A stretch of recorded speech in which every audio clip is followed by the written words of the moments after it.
Welcome to the Devil's Work podcast, where today we're getting radical and mathematical. That's so good.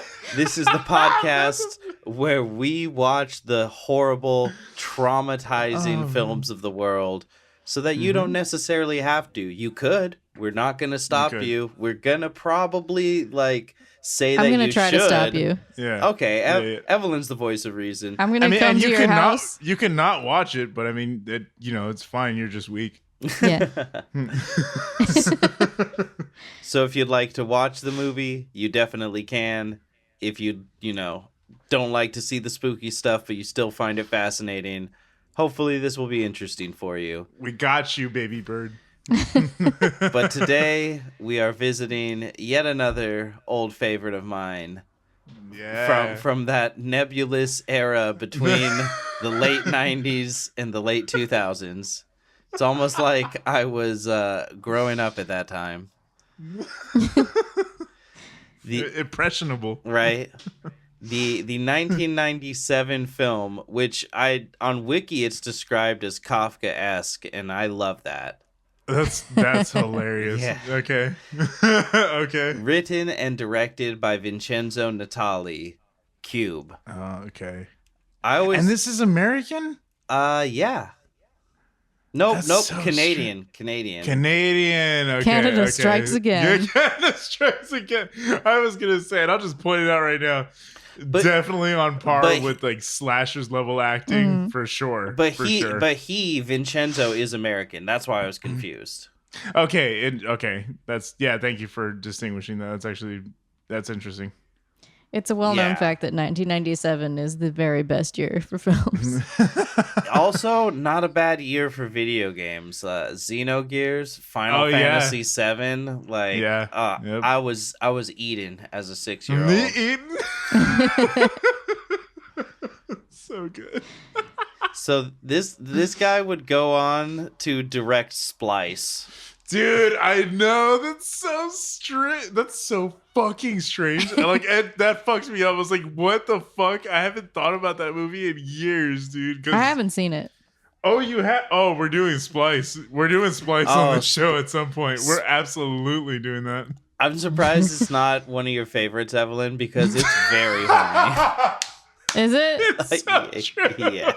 I'm surprised I haven't seen it because... oh, wait. Is it the movie with Adrian Brody in it? I think so. I think he's the main character. Even he might be even the lead. Okay, is he? Well, he's not the one with the tail though. No, he's the papa. He is not. He's the papa. Okay, I went on a quest to watch everything that he was in, but that one slipped through the cracks. Yeah, dude, that movie is fucked. That is so fucked. It's such a fucked movie. It's so. Yeah, anyway, we'll do that one on the show. Anyway, yeah, this dude directed that. That's messed up. To say the least. There's a lot of really interesting trivia around this movie. But I'll tease that for later. Sprinkle it in as we go. We'll get into that on the tail end, maybe. Absolutely. Speaking of tails. Right. Yeah, that was on purpose, totally. So, short pitch, elevator pitch, would just be, it says 6 strangers. Really, it's 7. So seven people wake up in these cube-shaped rooms, which is just a room, honestly. Yes. with an exit in each direction, including up and down, and no idea how they got there. Mm-hmm. Yeah. This is the predecessor to Saw. Mm-hmm. And the platform. So. Yeah. Oh yeah. Oh, the platform. Is so Amanda good. said the same thing. Yeah. Yeah. We're absolutely covering the platform at some point. For sure. That one's great. It's so good. Yeah. Yeah. Cube. So this has inspired a lot of things. Yes, definitely. Yeah. Definitely. Yeah. Hell yeah. Cube and Battle Royale are big favorites for me. Yeah. And so you like the team death thing. Yeah. I like that. Yeah. That's cool. That's what I was going to say. Those really primed me to have a huge thing for the like death game genre. Yeah. Yeah, for sure. I love Danganronpa, which is kind of a similar thing, but it's interesting. It's like a visual novel game, which I didn't think I would like visual novels, and then I played those games and I was like, oh my god, these are amazing. Yeah, like the Telltale series and all those, like like things of that nature. Gotcha. Yeah, like that, where you're more like you make choices, but you're not really like doing like combat or like anything. Big it's like the choose your own adventures of video games, like those books. Yeah, exactly. Yeah, so the people that made Danganronpa, I'll pretty much play anything by them now because of how much I like those games. That's cool. There's anime like Future Diary is very similar. Danganronpa is like harder to explain quickly, but Future Diary is like I think it's 13 people have phones and they keep a different kind of diary in their phone. Like the main character just writes everything that happens. And then there's a girl who's in love with him, and she writes everything that he does. And so they end. That's kind of neat, actually. And so that's pretty interesting. Yeah, and so they end up like each of their diaries will give them glimpses into the future, and they're like all supposed to use that to like fight each other to the death. And there's like one dude who's a serial killer, so his diary is that's cool. What the fuck? This sounds awesome. Yeah. Like, well, we keep talking about it. We're gonna end up covering these animes. Like we're gonna end up doing that eventually for like Patreon. Down the line or stuff like that. Like this is not just horror films anymore. Like, we definitely bust that fucking gate wide open. Yeah, absolutely. But yeah. So if you like stuff like this, video game wise, Danganronpa, anime wise, Future Diary. Yeah, very much. It's like, really I mean, even if you're a newer fan of like Hunger Games and stuff like that, you can see all like the precursors to all of that with Battle Royale, with Cube, with all of these, other even slashers. Yeah, even slashers. Yeah, absolutely. And you know what's funny is Cube is, as far as I know, the first example of an American horror movie being remade by Japan 20 years later. That's funny, dude. There's a 2021 Japanese version. That's cool. Funny. Okay, I was trying to see that too. Was that not a sequel or anything? Because it looks like there's a shitload of like... It's a shot-for-shot remake. Shut the fuck up. Huh. Wow, that's wild. Yeah, that's so interesting. It's pretty much shot-for-shot, but they replaced Kazan with a 13-year-old boy.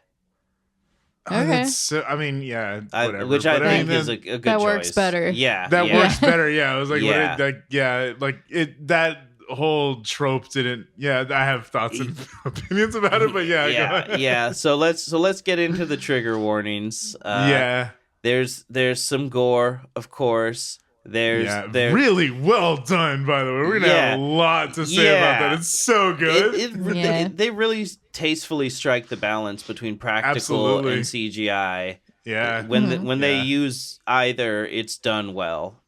Yeah, very much so. So some gore, some like power dynamic stuff. One of the characters is a cop and like definitely abuses that power. Yeah, we're firmly gonna do another ACAB episode now. Yeah. Early spoilers. We don't like the cop. No. This is a properly ACAB episode. Properly ACAB. There is violence against women. There is a attempted sexual assault at one point. I forgot about that. Yeah, it's very brief, because it's in the middle of like we haven't eaten in 3 days, like insane ramblings. So it's a lot of there's other a lot stuff. going on. Yeah, exactly. Maybe violence against somebody of mental disability. Yeah, definitely that too. Much. And then also just the handling and the writing behind the character. It's pretty rough. It's not well done. It's definitely problematic. Like, even though I do love the idea of this film and the mythos, there's a sequel and a prequel, and they're both just as wacky.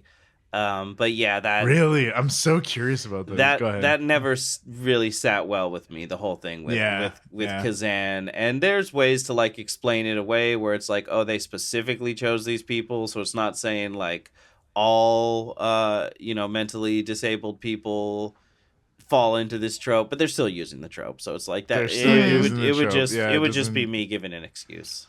Absolutely, yeah.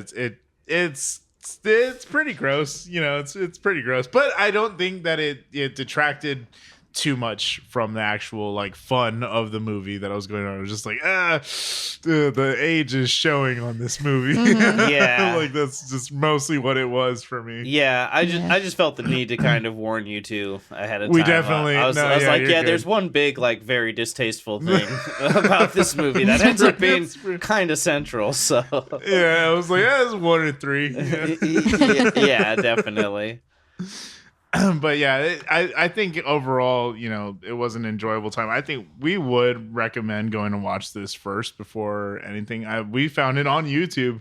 Whole thing's for free on YouTube, dude. It's a masterclass in getting the most bang for your buck on set design.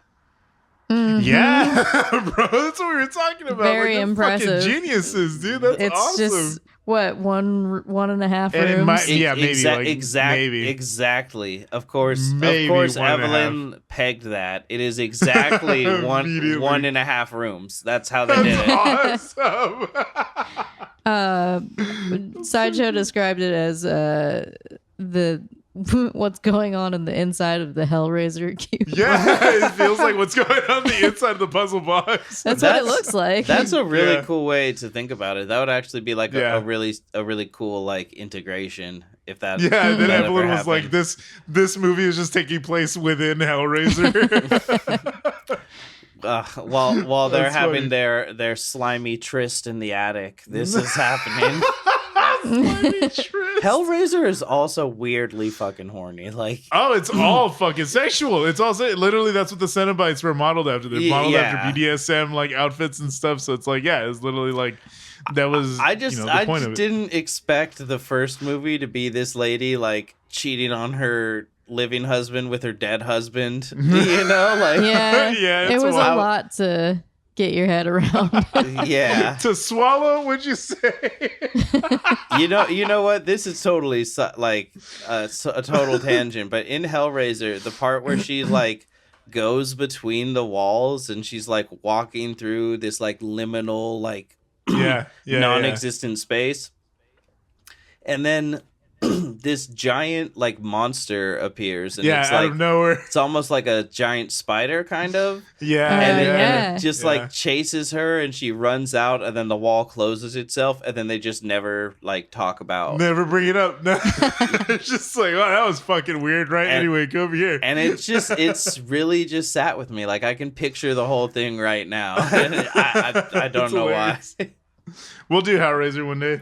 We'll get there. We have to. We forgot to introduce ourselves because we got too excited, but I'm Skeptik. I'm Evelyn. I'm Sideshow. And now that we've got all the preliminary bullshit out of the way, it's time to do the devil's work. Yeah, buddy. That's gonna be a recurring thing. I love that. Oh man. Let's get in this cube. Let's do it. Get in the cube, Shinji. Do it for your father. So, this movie, I will say, as we get into it, like, whenever we talk about their, like, previous lives and stuff, we don't ever show it. Nothing happens outside of the cube. You don't get answers for shit in this movie. I love it. I love that it just cold starts on just an eye. Just an eye opening. And that intro was so good. It's so good. Yeah. This might be one of my favorite intros too. Oh, this type of movie. Absolutely honestly. Legendary opening scene. Yeah, it's so good. Absolutely. So a man wakes up. We're looking at his eye, and we zoom out and get his surroundings. We're introduced to this glowing cube-shaped room with just the walls look like computer circuits. Amanda was like, it almost looks like they're like inside of a computer or something. Like it's got heavy Tron vibes. For sure. Is there ambient sound? Do you guys remember if there's sort of like the air system that you can kind of hear? There's no ventilation, but there is. Yeah, but there exactly. is like but there's some like a humming. Yeah. Because they mention that there's no like air movement, and that's part of what's making them so miserable. Exactly. And then there are the occasional like gentle earthquakes, rumblings, and shiftings. Yeah. And so this man wakes up, and you can see, in little glimpses that he's wearing what almost looks like a prison uniform, but it's like brown, like beige. It says Alderson. And he doesn't speak, but he looks around. He sees all these hatches on the walls and everything. He looks through a couple of them and sees that they're the exact same room on the other side, but just different colors. And so he finally... I thought it was interesting real quick that he like immediately knew how to open it. Like it was almost instinctual that he was just like, oh, you have to turn it twice and then pull. It's a really cool design. Yeah, it's like a spinning, very cool. Spinning bar handle, and then the door comes down. You guys know. I got a big boner for the ladder and martyrs, and I was like, ooh, these doors. She's gonna find this so satisfactory. I like fine craftsmanship. That's so good. Yeah. Those Midwestern roots showing. Absolutely. Yeah. I just have respect for a job well done. I loved it. It gets that Italian hand salute. the chef fingers. The chef preparing to fist somebody. I don't apologize. To stuff a chicken, perhaps. To stuff a chicken, goddamn. I saw a TikTok earlier where this guy was like, have you ever seen somebody like wrap food in chicken skin, and he like wraps something in chicken skin and deep fries it and then starts eating it, and then it just cuts to another guy and he's like, bro, have you seen my balls? That's fucking disgusting. So stupid. So he opens two and looks in. He opens a third one and he's like, fuck it, I may as well. So he walks in, and as he walks in, it's done really well. He acts it very well. He's moving through the room. He takes like a step or two, and then suddenly he like jumps like he's been shocked or something. Yeah. And then we just see red lines start to form all throughout his body in so little cool. squares, and he just falls apart into pieces. They literally diced him. Exactly. Literally diced him. He became a meat salad. And you're wondering, like, what the fuck just happened to this guy? Yeah. And this just grate, just this wire like grate. This whole like wire grate, comes like swings down into the room, and you can So see like good. his outline shaped in blood on it. And then it shifts from practical to CGI, and it like folds back up into the ceiling, and we get cool. the title sequence. Fucking title card, baby. I love it. It's so, again, like that is how a horror movie is supposed to work. You have to hook your audience immediately. It's your thesis statement. You set that tone. Set the tone. Exactly. Like, and it's perfect because it gave us pretty much everything you're in for. It literally gave you the circumstances, the character like look, and like their general vibe, and then the trap. Yeah. And it's like that's the whole fucking movie. that's literally the whole movie. That's like a little taste of like that's what happens to most people. Most people don't make it anywhere or meet up with anyone else. They just wake up, try to figure it out, and die. Absolutely. Yeah. That's exactly what it felt. That's the whole, like, it just set you in the circumstances of like, all right, everybody's fucked. Yeah. I think They kind of, I don't know how common that gag is these days, but I think they referenced it in Rick and Morty. What? The episode where Rick left Summer in the car being the spaceship. Yeah. And he he set up the program that keeps Summer safe. Yeah. And there's just ordinary shit going on outside the car, but the car thinks that it needs to keep Summer safe by destroying everybody. And it just escalates, and then SWAT teams are outside the spaceship, and it lasers a guy into a bunch of cubes. Yeah, absolutely. It's I mean, even looking to Resident Evil at that time, I think even the first Resident Evil had a kill exactly like this with the wires. Mm-hmm. They're not even wires. It's like the laser wall. Yeah. Yeah, it's the laser wall that goes in and it just slices them in fucking cubes. I remember that. I was like, I love a good cubing, man. Mm. Yeah, it's there's the CG in there, but then the practical bits are the practical was so good. The practical gore in this movie. Dude, the lines forming on his face as it was happening. Mm-hmm. I was like, that's fucking cool. And it's really cool. His head splitting in half, and then that one piece of is edited into stages, but there's the last part where there's just a little bit left of his leg, and it's all just falling down. So good. Yeah, the one practical piece after that. Yeah. It's just so perfect. It really does. Just absolutely just set the tone in such a amazing way. That man, that'd be such a good Halloween costume. Just the lines his leg on, Alderson. Just you'd have to have the name patch and everything. Yeah. And then just paint the red. Yeah, that's actually pretty fun. That would be sick. That's actually pretty that would fun. be really, really sick. People who would get it would be like, oh yeah. And then you point out a real one. Yeah. So anyway, after the credits, we see a man laying alone on the floor of one of these rooms, and he's bleeding from the side of his head. It's not like really bad, but you are kind of wondering why he's in worse shape than the last guy we saw. Yeah, absolutely. and his name is Worth. And then we see one of the doors open, and another man walks in, Quentin, who I have to say, here we go. Quentin's actor, Maurice Dean Wint, he carries this movie.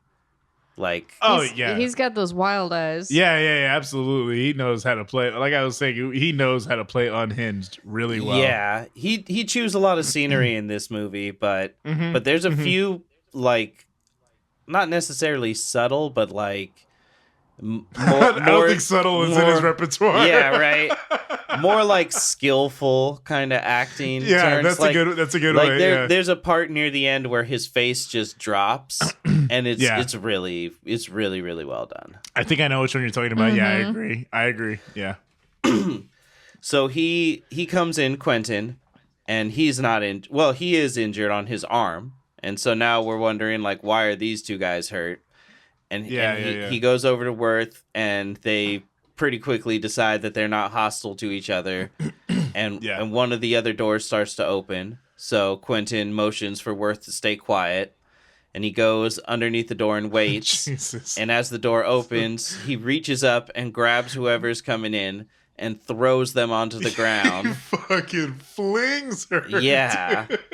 It's Jesus. And then he gets on top of them and raises his fist, and then realizes it's, a rather small blonde Mousy. woman. Yeah, it's not, he's doing some damage just by throwing her. He realizes. He just flung her into the floor, dude. It's just and so, crazy. they scream in each other's face. He's like, hey, I'm not going to hurt you, which is a hard sell after that introduction. Hard sell. That's good. You already threw my back out. Right? Exactly. You already blew my back out, homeboy. Damn. Yeah, but I mean, also, this is just the first taste of like, yeah, firmly ACAB before you even know it's ACAB. Yeah.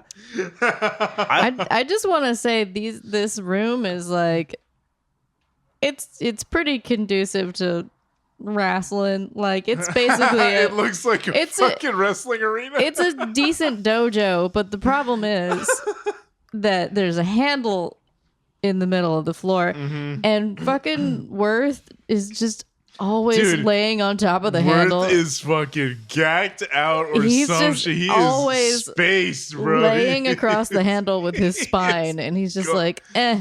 He's just fucking the most nonchalant motherfucker there ever was. Bro. He gives me big Kevin Spacey vibes. Yeah, fair. Amanda pointed out that he is very similar to Mark Duplass in Creep. Yeah. And then that made me think of Michael from Slashers.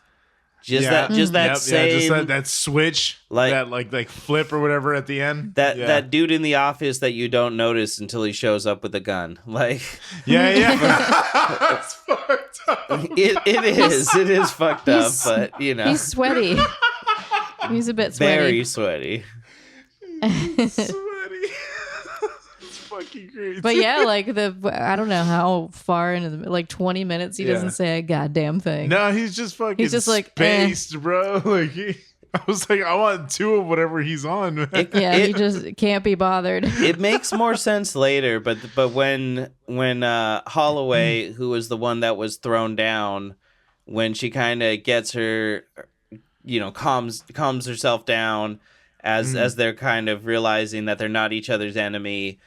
Quentin says, "Oh, I'm not gonna hurt you," and she's like freaking out, and he goes, "I didn't know. I thought you were," and she's like, "Thought I was what?" And he just like falls back and is like, "I don't know." Yeah. Which is it's a pretty interesting like acting choice too. Like it's pretty interesting. I like that. Yeah, and I like it as a writing choice as well. And I think it sets the stage for like, again, watching these movies now with a more analytical brain, being like, wow, this movie is about nihilism. Like this movie is about how small and insignificant we are, and how there's so many things that we'll never know because it's outside of our experience. And I love that it also is like a commentary on like the paranoia and like the and like the conspiracy theory mind essentially. Like I like that also being tossed into it. I was sorry, go on. No, go ahead. Yeah. They debate a lot about whether the government has the means to do this or not. Yep. Mm-hmm. Absolutely. Yeah. It's very interesting in that way because you're just like, I mean, that's silly, but like, oh.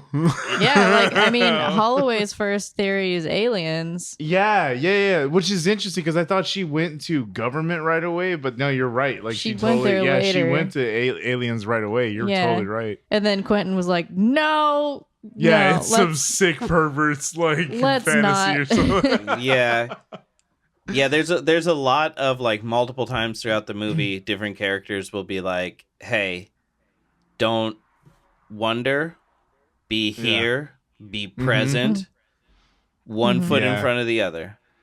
Yeah, like, which is literally what the old dude says in a bit. That's fucking cool. Mm-hmm. Yeah. And so as they're calming down and Quentin is realizing like maybe he shouldn't be aggressive, which kind of makes sense to me because this is a crazy situation. You find the guy bleeding from his head, so you're like, okay, obviously I'm not fighting this dude.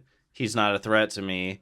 So and then the door opens. So it's like you kind of get it, but it's also you get it from her perspective as well. Yeah, absolutely. Fucking toss me in the no, calm down. I'm not gonna hurt you. She's like, what the fuck? So don't be hysterical. Right? So 2 more people come into the room. One is an older man named Ren, and they call him Renz for a while until he corrects them. And a younger girl named Levin, and I think she's supposed to be like a young college student. Like I couldn't tell if she's that's what she says. She says she's a college. Okay. She says she's a college student. Yeah. She says I just go to school. Okay. Yeah. I couldn't quite tell if she was supposed to be like an older high school student or a younger college girl, but that again kind of like comes into play later. Yeah. Of like where exactly she is age wise. Mm-hmm. She's in mood swings is where she is. God. You know, she fucking flips bad, dude. It's she wild. She starts out so fucking scared. You know what she needs? You know what she needs is a husband and a baby. That'll sort her out. Calm her down. That'll get her right. A good Christian man. Uh-huh. Wait, how does she come into the room? Does she also get like attacked? Yeah, attacked. Because she's quite terrified when she comes into the room. Oh yeah. I can't remember how she enters. They, her and Ren. One of them literally just falls through, right? They just fall into the fucking room. Somebody fell in from above. That's later. That's Kazan. Oh, okay. Yeah, right, but right. Ren and Levin just come into the room on their own. They both just show up after the like initial confrontation, and like Quentin realizes like I shouldn't do that, and so when the other two come in, they like wait and then that's right, and then just kind of discuss more like what's going on here, and Holloway, who I just hate. I hate her as a person so much. She is. That makes her a good character, right? A good actor. Yeah. She serves a good purpose, but she's just like such a like confused weirdo of a person. But I wouldn't want her to be my doctor. Yeah, definitely not. A doctor. Definitely not. It's fucking wild. And it just goes to show doctors are literally just people. Yeah. She has some very interesting dialogue. Like she's once they kind of realize their situation, she starts going, "Holy cats! Holy cats!" It's like G. Willikers Batman. Her performance wavers between very stagey and like at certain points is actually quite good. Yeah, like she's actually got a good head on her shoulders for the most part when it comes to like doing the actions and shit, but when it starts to come down to like thinking, she fucking goes off the rails. But when like her dynamic with Quentin and squaring off with him. Oh like I love that. I do love that about her. She's pretty excellent at putting him in his place. She's just like do something. Yeah. Like if you were in that group and you were stuck without Quentin but with her, you'd be like, oh my god, this fucking woman. But absolutely, she's a great antidote for Quentin. For a cop. Yeah. Like in a vacuum, I wouldn't want to be around either of them. Yeah. That's so funny. It's funny. You know what? This is completely unrelated, but earlier today, I work in San Francisco downtown, and there's a little bit of road work going on like in front of my building, and so as I was coming to work, they had a cop out there like directing traffic, but all the lights are still working, so it's like he's not really doing shit.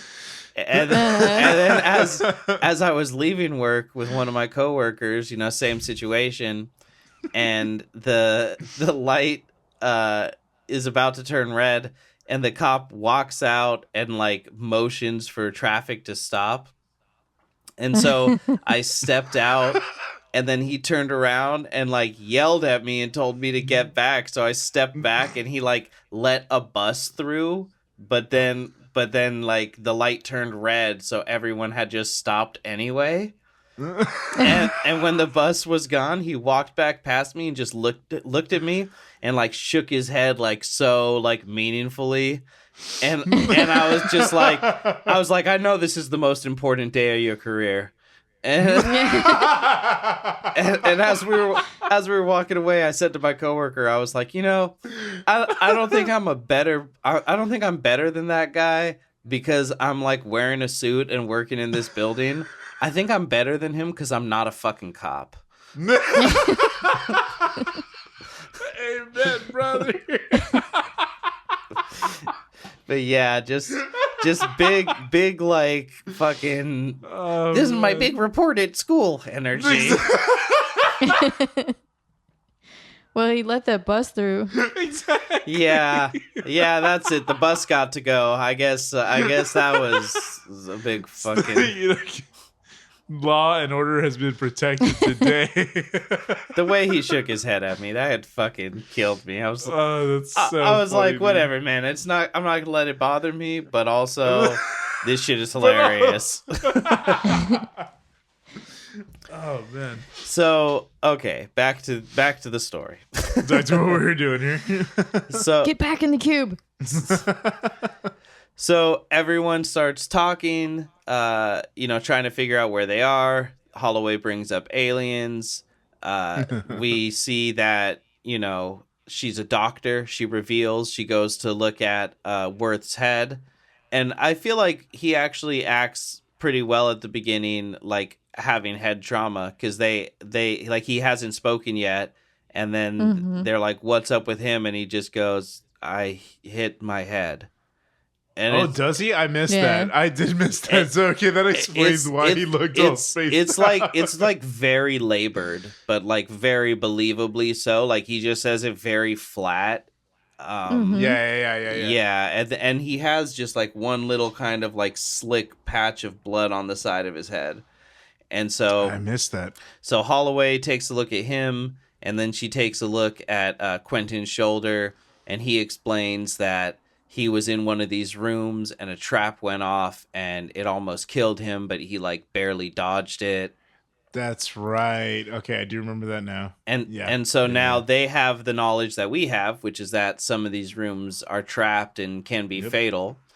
And so the old man, Ren, starts taking off his boots and pulling. Yeah, he's so. Oh man, I was like, I love him right away. Like I loved him right away, and I was just like, I should have got too close. He's also not talking to them because he's like figuring it out. Yeah. He's already fucking planning and he's solving the puzzle in his own way. Already. Yeah, he talks to them. He talks to them when they engage him, but otherwise he's like, I don't got time for you. Mm-hmm. Yeah, like they're tending to wounds and theorizing, and he doesn't care. He's getting to work. Yeah. So he takes off his boots and he mostly unlaces them except for like the bottom two loops, by the toe. And then everyone's like, what are you doing? And he opens one of the doors and he swings the boot and throws it in, and just these flamethrowers come out of the side and was cool. Just melt the boot down. And he just instant ash. Yeah. And he pulls it back, which is funny to me. It's like, yeah, that boot's a goner. I was gonna say. He pulls it back and he explains, these are motion sensors, blah blah blah. And Quentin questions him because, Quentin, big man, pound chest. And Ren tells them, staying still is not going to solve anything. We should just move in as straight of a line as we can until we get to the end. And the others agree. And so as they're moving, they discover that there's like a series of numbers on the hatches between each of the rooms, but they don't know what it means. They comment on how it's like 566 million or something, and like there better not be that many rooms. Yeah, that's right. And my worst nightmare. Numbers. Right. Should have trigger warning that. So did they when he's throwing his boot, is that around the time when Quentin figures out who he is? That's coming up. That's like okay. Sorry. Yeah, so he's been throwing the boot for a minute. They've been moving in a straight line. They've talked about, is it aliens or is it government? And Quentin's like, oh, well, I'm a pig, and so like I don't think it's the government. Like you don't know what I know. You That's naive woman. You plebe. And so Ren throws a boot into a new room, Like there's some time that's passed. That's like, this movie is very dialogue driven. It's really just like, do we have the like that montage yet? No, I just wanted to make this sound. You know what? Good on this movie for not having a part where they all are like losing their mind and then start like, start singing, breaking out in song. You know, that like fucking stomp. Well, just Kazan. It's funny as fuck. Yeah, exactly. That's what Kazan thinks is happening the whole time. Yeah, he's. Oh, man. So he throws a boot into a new room, and everyone's like, "Okay, it didn't go off," and he's like, "Nope. The room, the air in there feels really dry. It probably uses an electrochemical sensor, and it detects hydrogen sulfide emitted from the skin." That's fucking wild. Like, the fact that they just know this shit is wild. Yeah. What the fuck? But they do a really good job of, like, justifying that. Because as he's saying that, Quentin keeps calling him Renz. And the guy's like, my name's not Renz. Oh, yeah. It's Ren. It's French. You don't pronounce the S at the end. That's right, And Quentin talks out loud like he's a comic book character, and he's like about the right age, same name. I don't believe it. You're the Ren. The Ren. And the same. And I think it's Worth who's like, who's the Ren? And he's like, oh, he's an escape artist, and he's escaped from like 6 major like maximum security prisons. And as he's like checking rooms, he just nonchalantly goes 7. And Very that cool. was dope. That's what I'm saying. I love that motherfucker. Yeah. Ren is great. He is so promising until he is not. Exactly. That's like, I knew I shouldn't have got attached, bro. Don't let your heart get broken. Exactly. Right. And I'm trying to learn how to do that these days. So he throws a boot into yet another room. It seems fine, and he jumps down. And when he jumps down, takes a step forward, gets just like sprayed in the face with acid like Newman in Jurassic Park. Yeah, that's what I was gonna say. Yeah, they fucked his ass up, dude. And doesn't the door close? Yeah, the door closes behind him, and he's screaming, and they're all freaking out. And dude, that shit is. He comes climbing back through and falls into the room with them, and his face is like still melting. That fucking effect was so good. It's really well done. Like, it's so good. His like hollowed out face after he's dead is just like beautiful practical work like that. And it's like foaming too at one point, and then you see it afterwards, and the foam like dies down. You just see how hollowed out and like cratered. Yeah, so I was like, his head just dissolved. Amanda said something about that to me. She was like, yeah, and like when acid is on like skin, it stays on your skin. Like, it doesn't disappear when your skin does. It doesn't. They don't like go together. It just keeps eating. Yeah, and that's exactly like the foam was like a perfect portrayal of that, because that was it. Was once all that sticky acid was on his face, it just continued to eat through everything. Yeah, dude, it's fucking gross. It's such a good effect, but again, I was like heartbroken because I was like, this is my. I like Ren. Yeah. He's my guy. I'm gonna be rooting for him the rest of this movie. Yeah. Fucking 5 minutes later, it's just like, fuck you. It does a really good job of like fucking with expectations both in and out of universe. Like that's what's happening to them. And it's what's happening to us is like, there's just this, like when it happens in an anime, I call it like an information war, when it's like literally just who knows the most, like the whole fucking, it's hilarious. Like someone thinks they've beaten Batman and they're like literally holding him by the neck, and he's like, well, I let you beat the shit out of me, because I knew about this, that, and this. By the way, you probably want a duck. You know what I mean? Like, I love that. like I let the acid eat my face, but soon you'll see. Sorry. well, that's what I just wanted you to think. But that's basically what this movie is like we never see who the like bad guys are behind all of this, but it is just these people making guesses and those guesses working to some degree. And it's all trial and error. Yeah, for sure. yeah, and it is just truly like the essence of that information war, where it's just like if they had known anything going in, maybe they would have had, more of a chance. But that's like the experiment here, if that's what's going on. Like, you know what I mean? Yeah, that's what I also love about it, is that you're right in that aspect too, because it does fuck with expectation. You expect to get any sort of answer by the end, and there is literally none. None in sight. And they try to figure it out. Like, Quentin starts trying to be like, when he's like, Levin, what are you? Yeah, like you get the semblance of an idea of what's going on, but you never get confirmation either way. Yeah. You never get firm confirmation. It's just more and more fucking questions as you go on. Well, that's why I think it's superior to... Saw for sure. Oh yeah, yeah. I mean, in terms of like the platform is really good. Yeah, platform. That's what I'm saying. Yeah, the platform is like the sublimation. Absolutely, absolutely.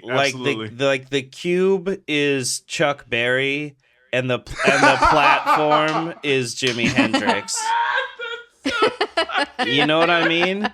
Like Chuck is still a fucking legend, but like you put him in a shred off. I'm sorry. That's fucking great. Cube walk. Thank you. That was beautiful. Cube walk so platform could run. Exactly. Yeah. My hands look like this, so her hands can look like this. Yeah. Spain was like, we should make a movie with one set. Yeah. Yes, it's fucking true, dude. That's so true. We have to do the platform. We will. We will, absolutely. That's a great film. It's such a good fucking movie, dude. Spain's got some fucking bangers. Yeah, absolutely. Spanish cinemas. I mean, we did The Untamed. Like, we know Spanish cinema bangs. I want to do Julia's Eyes. Yeah, dude. Yeah. Oh, yeah. Now we're going to get into listing fucking our favorite Spanish movies. Yeah, no, absolutely.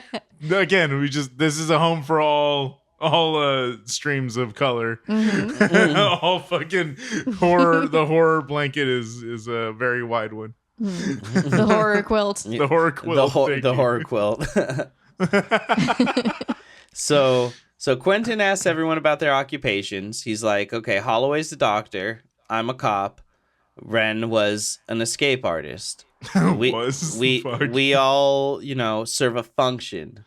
Like that makes sense. Like, so Worth, what are you? And he said, I was just a worker. I was in an office building doing office building stuff. Levin says, he's not wrong. Yeah. Levin says, I go to school. I hang out with my friends. I don't do anything. I'm like pissing my like my future away, like her God, I can't think of the word. Like her possibility, like she's basically her whole promise of like. I refuse to believe that this girl has friends. That's hilarious. Fuck. The meek version of her, sure. But the later version she of her, goes whole hog. Yeah, that shit is wild. The what we got coming is math bitch. Math bitch. Yeah. But it's interesting because she's like the older people are like they want to escape too, but she's just like, oh, I threw everything away, like I should have tried harder, is like how she feels. Like maybe that would have like changed her situation or something. It's just kind of interesting to see like the difference in like their mindsets. Like she's just like, oh, I go to school and I hang out with my friends. I don't do enough. That's what I do. Not enough. I'm not like figuring my life out. I don't do enough math. And that's that's all about to change. that's why I was like unsure if she was in high school or college. Yeah, fair enough. Yeah, her the naivete and like the mousiness, I guess, of it. It kind of like it's almost like she's playing younger than she actually was, you know what I mean? Yeah. So I understand the confusion for sure. We both agreed that she is a bit Naomi Watts. Yeah, very much. She so. reminds me of I don't know if it's Rory or Lorelai. That's the daughter on that one show. Damn it. I know what you're talking about. What is that called? Gilmore Girls. Thank you. Yeah. Yeah, she reminds me of the younger one on Gilmore Girls, kind of. Alexis Bledel. Total blank spot for that. No fucking clue. He's like, she was in Sin City. Sure. That's so weird, but she was. You're right. Wow. Yeah, she was in there. Her eyes were blue. She's also in The Handmaid's Tale. Is she? Yes, as like a very aggressive character. It's like nice. It's very strange to see. She's been on my radar since been on my radar. Tuck Everlasting. Okay, so she is known then. She's been around, yeah. I was saying, I was like, she looks super familiar. I just didn't know. I think we're talking about Lorelai. That's who I was talking about. Okay. Whatever her name is, Alexis Bledel. That's what I was saying. Is that she's on Handmaid's Tale. Okay. I was like, wait, what the fuck? we're talking about Cube here. Are we? Her name is Nicole DeBoer. That's Levin. Yeah. Okay, we're back. That's Levin. Yeah, I'm trying with the glasses. She has broken glasses. Glasses. Yep. That she mousily takes off and puts back on. Oh, did we pass the part where they're her debut role was in Freddy the Freeloader's Christmas Dinner, which starred Red Skelton and Vincent Price. Holy shit. What the fuck? What kind of powerhouse fucking bullshit? How old was she?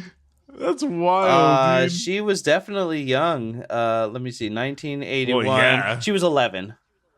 Yeah, wow. She was 11. 11 was 11. Yeah, acting opposite of Vincent fucking Price. Yeah. So that's fucking crazy. She's in Kids in the Hall, and she's in the Kids in the Hall movie.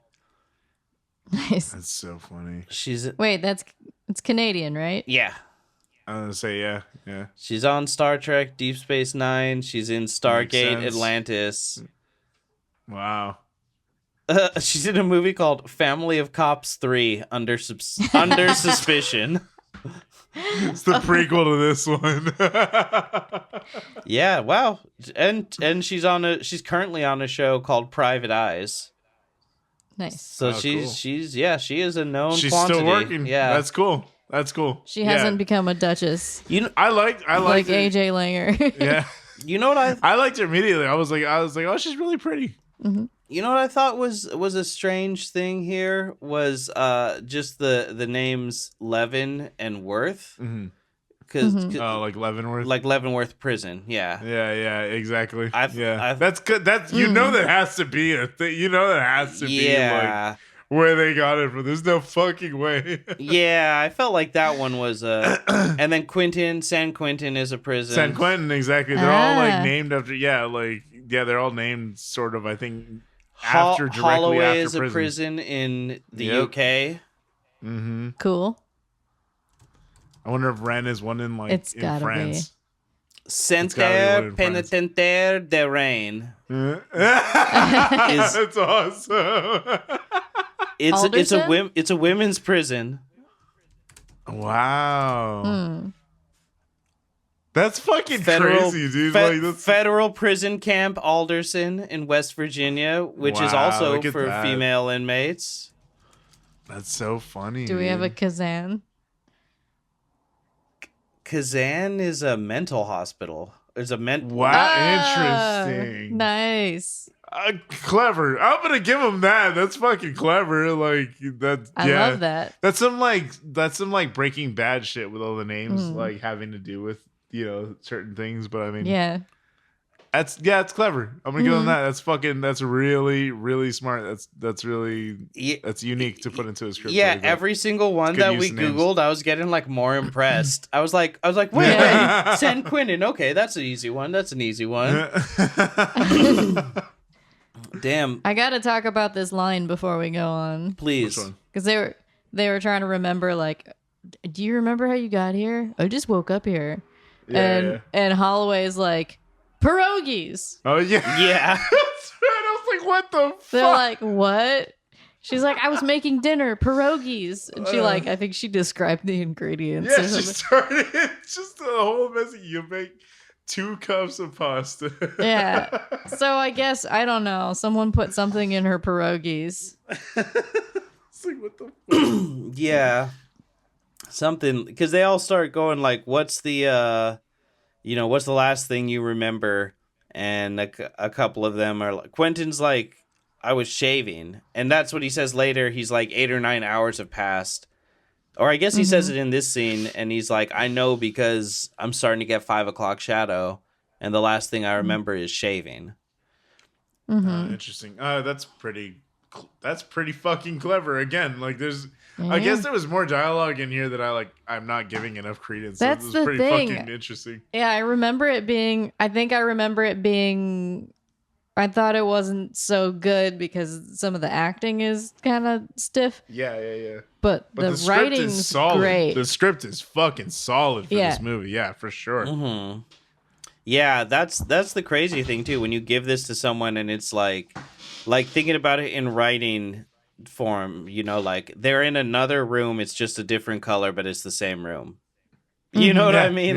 Yeah, exactly. You're like, how the fuck do you... That's why we were just like, I don't know. Yeah, like you were saying, like a lot of it is going to be like explaining, and then they did this for a while. I would love to read the script. I should hunt down the script. Yeah, for sure. So Holloway mentions that she has her pierogies outburst. So then she says she's having them with sour cream, and I was like, oh fuck, that sounds so good. You're like, motherfucker. The only time I've ever had a pierogi was at a burn. I was at Lakes of Fire. I was on acid for the first time. And this man aggressively made us all take a pierogi. He was like, he had one plate that was cinnamon rolls and the other one was pierogies. And he was like, take a pierogi. It's like red pill, blue pill. We were all like on drugs and we were like, I want the cinnamon roll. And he's like, take the pierogi. And we couldn't, like, we were high and also we're dumb Americans and we couldn't tell the difference. We're like, which one's the pierogi? He's like, it's a fucking pierogi. Yeah. And I took one. In all honesty, I don't fucking know. I don't know. It's like a Hot Pocket or something. Okay, got you. Yeah, it's just a little like wrapper, like tortilla-esque, you know what I mean? Like dumpling wrapper kind of thing. Word. And it's just cheese and potato. It's just like mashed up cheese and potato. That's all that it is. Dang. And when made right, they're crispy. Can we get some pierogies? It's definitely not the thing to be eating on acid. I'll tell you that. I don't know. Because I took one bite and I carried it around for an hour, and then I threw it in the porta potty. I don't know. That's so funny. To look at me, I will eat anything on acid. It just wasn't. And off of acid. It wasn't the right thing for the time. Cinnamon roll would have been great. Cinnamon roll would have been. That's your cool area. Yeah, I hope that guy's listening. I think too. Part of it was just the internal annoyance. Like if you didn't see cinnamon rolls, you might be like, oh, that's nice. He just doesn't want people to trip on an empty stomach. But because of cinnamon rolls, you were like, what an asshole. This fucking guy waves cinnamon rolls in my face, makes me take this bullshit. Tell me. I mean, he probably thought we were stupid, but because maybe he doesn't know what people on drugs are like. well then he's stupid for being at a burn Yeah. and being some whack ass being sober person. Yeah. So fucking funny. What were we talking about? Pierogies. Smoke crack like a regular well-adjusted person, okay? Like a goddamn adult. Oh, I'm sorry. I thought this was America. Exactly. I love that. So Holloway mentions that she normally has a bunch of like rings and brooches on her, and that she doesn't have them. They took all of those. Yeah. And that prompts Quentin to like notice that Levin has her glasses and ask, to the group, like, why would they leave those? And he like kind of grills her a little more, like, tell us more, like, what did you study? And she's like, I don't know, I'm a nobody, I'm just like really, really great at mathematics. I'm just kind of good at this one thing, you know what I mean? And they're like, well, there's like numbers on the crawl space, can you figure something out with that? And so she climbs up. And so, okay, I like that he specifically is the one who tells it. Quentin tells Levin to get up there and like solve this shit, right? Yeah. I think so, yeah. I think he's the one who literally initiates it. Mm-hmm. And then fucking not 2 minutes later, he's telling her she's stupid for what she's telling him. It's like, true. what the fuck? Yeah, he's got that big conservative energy. Yeah. Look, So if you're on the right side of the aisle and you're listening to this podcast, fucking leave. Fucking leave.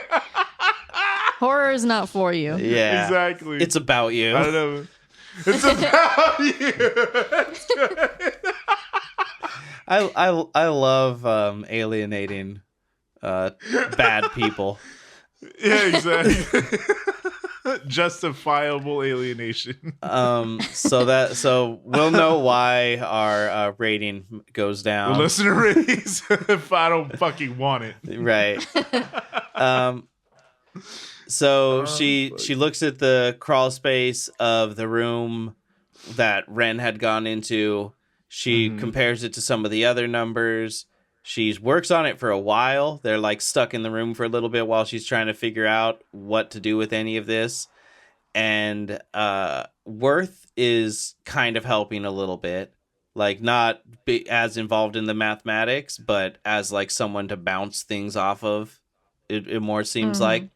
And so she realizes that when these numbers add up to a prime in some way, I don't think that the math in this movie was like actual math. I don't know, man. I went fucking dumb when I started talking numbers. I was like, all right. I don't think it's real math. I think they like meant to have somebody like figure it out later, then they just never did.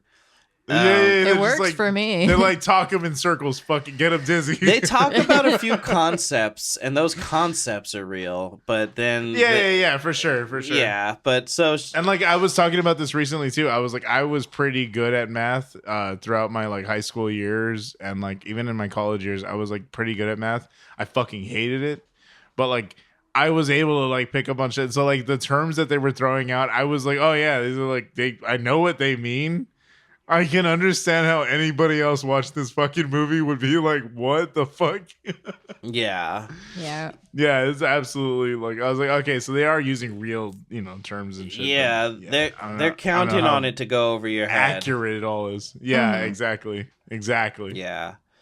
Successful. Yes. Exactly. So she's like, okay, if the numbers are prime, there's a booby trap. And they're like, well, how do you know that based off one? And then she starts rattling off the numbers from all of the rooms that have been booby trapped so far. I love you just check out. You're like, then she starts on her bullshit. Right.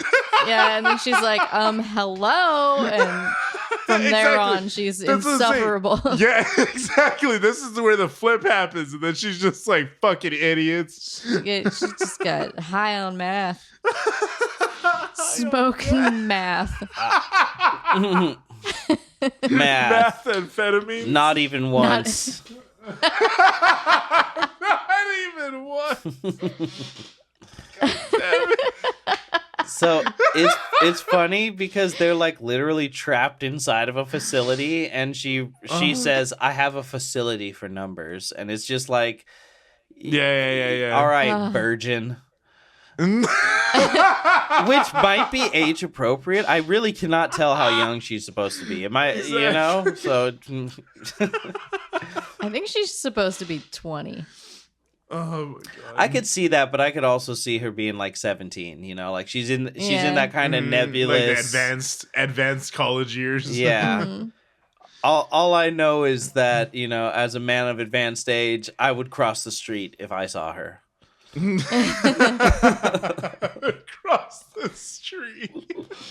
Wait, are they sucking buttons yet? Yes, you know what? Thank you so much. Oh, we totally forgot. That was that was from early on. That was earlier. Yeah. Holloway's like freaking Didn't out. Ren? Yeah. Well, Ren gave it to her. Yeah. While Ren is still alive, Holloway's like freaking out and saying, you know, after this long, this is gonna happen, and like talking about the symptoms they're all gonna go through. And then he says, "Suck on it." And she's like, "What?" And he rips a button off her shirt and hands it to her and reveals he's Jesus, sucking on dude. one too. Which is like a valid like survival tactic. Is it? I had never heard of this before. Mhm. I was like, that just sounds like some It's like weird like boomer thing that they're just like, yeah, it's good for hay fever. I don't know what the fuck. it's like chewing on gum, you know, like it just gives you something. When you chew on something, your mouth creates saliva. So the saliva glands get worked out for sure. Yeah, for sure. I can understand. that was just like such a weird thing to like put in the middle of this. I was like, what? Yeah. Mhm. So they're all snacking on buttons, and it's like it's like everybody has a cough drop that they're just working on. Yeah. And it's funny because early on, 211 is like, they have to feed us, don't they? And everyone's like, you're so fucking naive. Like, yeah, exactly. You poor, sweet, stupid, innocent young thing. And so as they move on, Levin's purpose becomes attempting to crack the code. And she's using, it's good that we brought up the buttons, because she's using the button to mark, to like right into the steel frame. Exactly. On these tiny little pieces of steel, she's doing all these calculations. It's pretty cool. And so they find themselves in a place where there's traps all around and below. Obviously, you know, not the way they came from, but they don't want to backtrack. And so they look up and they're like, oh shit, you know, I guess that's the only way to do it. So Quentin starts climbing up the wall to go upwards, and he opens, or he's trying to open the door in the ceiling, and he's like, it's stuck. I don't know why it's stuck. And it finally comes loose, and when it comes loose, that's right. That's when someone falls through the ceiling, and almost knocks Levin over.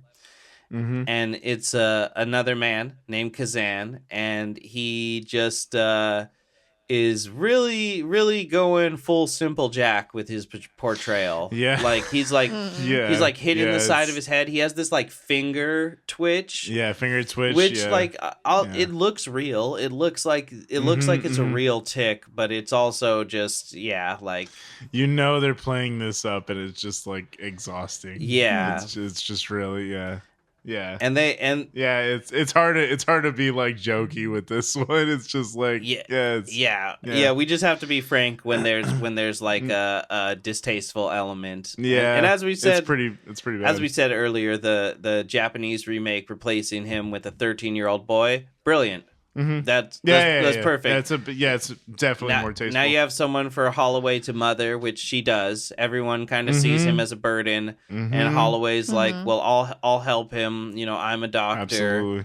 He like starts hitting his head against the wall, and she blocks his head with her hand, which is like a very sweet moment. That's what I was gonna say. Like, their relationship and like dynamic was very sweet, and like it definitely like it made the impact of like her loss later on. Then just like, that fucking sucks. Yeah. You know what I mean? Like, it really does make that impactful. But yeah, the fact that he was written like this, and then, you know, then they doubled down and then portrayed it like this. It was just like, it's not great. You know, it's not fantastic. But, you know, I guess we have to forgive it for the times. Yeah. Yeah. I mean, it is an impressive performance. Yeah. No. Yeah, for sure. I just don't know if it was necessary. It's complicated to credit that, but yeah. It's absolutely. not a good choice, but he did a good job within that with the consistency realm, of it. course. Yeah, Yeah, for sure. Yeah. So they decide to bring him along, even though they're not sure, you know, what function he's going to serve in the group. Mm-hmm. They're like, he's a trap. They end up saying at one point, I believe Quentin says. Oh, I didn't even know that he said that. That's interesting. Yeah. And so they speculate more about, you know, who could possibly be behind this. And Quentin and Holloway are really starting to like get at each other's throats at this point. Quentin just keeps saying that they're all conspiracy theories, and Holloway, real tinfoil hat. Yeah, Holloway keeps like, you get the vibe that like she was a college hippie. You know what I mean? Mm-hmm. That's interesting. I didn't think about that. That totally tracks. Yeah, and so they're arguing with each other, and he ends up slapping her because he reveals that he lives with his kids and that their mom is gone. Her fucking rebuttals, dude. Her fucking like snapbacks at him, though. I was like, "Ooh, yeah, you go, girl." Yeah, and it's clear that everyone's just getting unhinged, and you know he's got three kids at home, so it's like at this point you're like, okay, that's why you're going crazy, is you need to get out of here, and I love it though. After he hits her, and she just like, I bet you hit your kids too. Yeah, right? and he reveals like, damn. He reveals that his kids are 3, 5, and 7, which are all prime numbers. Yeah, that's interesting. Oh, I like that. Fuck. Yeah. All right. This movie's winning me over real fast. I couldn't help but notice that. Were you gonna say something, Evelyn? Oh, just that she went straight for his masculinity. Yeah, definitely. And he did not take it well. Mm-hmm. Yeah, and then everyone else is like telling him to stop. You're freaking Kazan out. Like, this isn't helping at all, and he's just being an asshole. And so they go back to doing math and moving through rooms, and they get to a room that should not be trapped. And as he goes into it, Worth lets Quentin go ahead of him. And Quentin goes into the room, and there's a trap of like rotating razor wires, and they're like in the air in front of him. And they tell him to stop. That's right. And he notices it, and he does this like, I don't know why. This part feels like it should have been in like the 90s Mortal Kombat movie. Yeah. He just does this like action roll out of it. Yeah, he totally Jean-Claude's his way out of there. So it proves that Levin's theory up until now is not foolproof. And she apologizes, and she's all freaked out, and he like kind of privately or quietly is like, no, Worth knew. And she's like, how could he know? And he's like, I don't know, but he fucking knew, and he wanted me to die. Doesn't he gets like one of it skins him on his leg, doesn't it? Yeah, like yeah, like the razor, like when he dives out, he gets injured on his leg. Is that the one where there are a lot of rooms with wires in them? Yeah. Like, is that the one where all the wires twist together? Yes. Yeah. He dives out of that. Yeah, he dives out of that. So cool. Yeah. That was really fun. Yeah. I liked the creative like way that the traps were like placed and then executed. That was pretty cool. Yeah. And the way that they all like disappear. Like as Yeah. It all just goes into the walls, and the room just looks like all the other rooms every time, except for the corpse in the room now. Yeah. But that would have been cool to see like how that cut him up. But we kind of already got that in like the first shot, or the first scene anyway. Yeah. They're like, we're not gonna repeat ourselves. And so everyone else rests, and Levin just does more math. And this is the montage scene. Yeah, yeah, because this fucking shit, dude. Math montage. It's like they're like, yeah, we're low on shots. Yeah, You just film this number 5 real close. What is the sound? What's the sound that's happening? When there's like a woman doing just like spooky vocals. Yeah. And then just yeah. There's a lot. There's a lot of that. Yeah. I was like, what the fuck?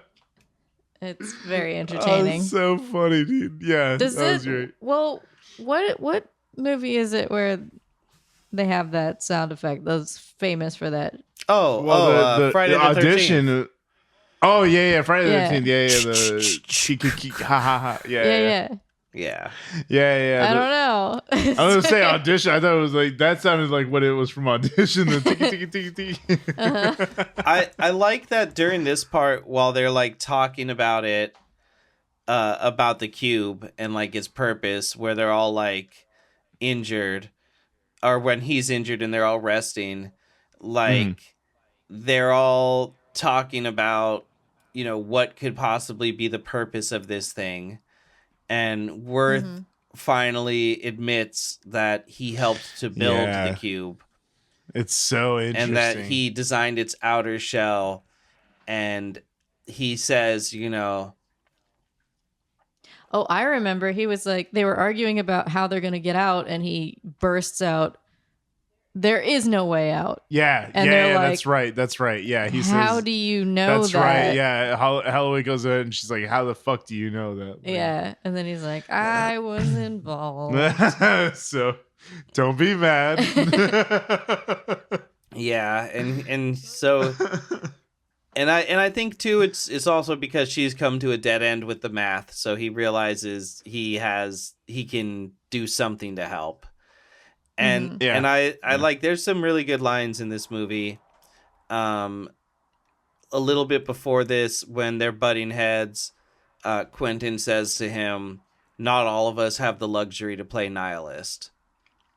Oh yeah, I thought that was a pretty good. That's a good line. That's a good. Like, I'm gonna give credit where it's due. It's fucking. That's a solid line. Yeah, and then in this scene, while they're talking about like what could possibly be the purpose of this thing, and I think this is where Quentin is like, "Oh, it's just some sick rich guy's like fetish. Like this is there is no, grand conspiracy like at government work. Conspiracy. Yeah, And Worth basically tells them, everyone involved in this project is so isolated. One hand doesn't know what the other is doing. There is, if there ever was a purpose to this thing, it's been lost and forgotten, and we have only been placed inside so that there is some use out of this thing." That's so fucked. That's so fucked, dude. That's such a fucked way to put that. It's so good. And he says that this is a headless blunder masquerading as a plan. Yeah, I love that. I was like, that's such a fucking creative, like, villain. You're fighting a fucking idea. Like, that's so fucked. That's proper horror. Absolutely. There's no one at the steering wheel. Absolutely. That's fucking terrifying. It was some conspiracy. They don't even know what it's for anymore, so they just put people in it to see what happens. That's so fucked, dude. I love, again, if that was the reason that we were given, if anyone at all, I would love that. I would love if that was the, like the fucking reveal at the end. But it's not, and we're just left to wonder. And I actually like that too. So Quentin like presses him and is like, "Who contracted you? Who did you talk to?" And he's like, "I don't know. Like I honestly don't know. I just got the job and I talked to a phone. And I took the job, and everyone starts to become like distrustful of him." And then Quentin takes one of their remaining boots And it's hard to tell whether he punches him in the face at first or whether he smacks him with the fucking boot.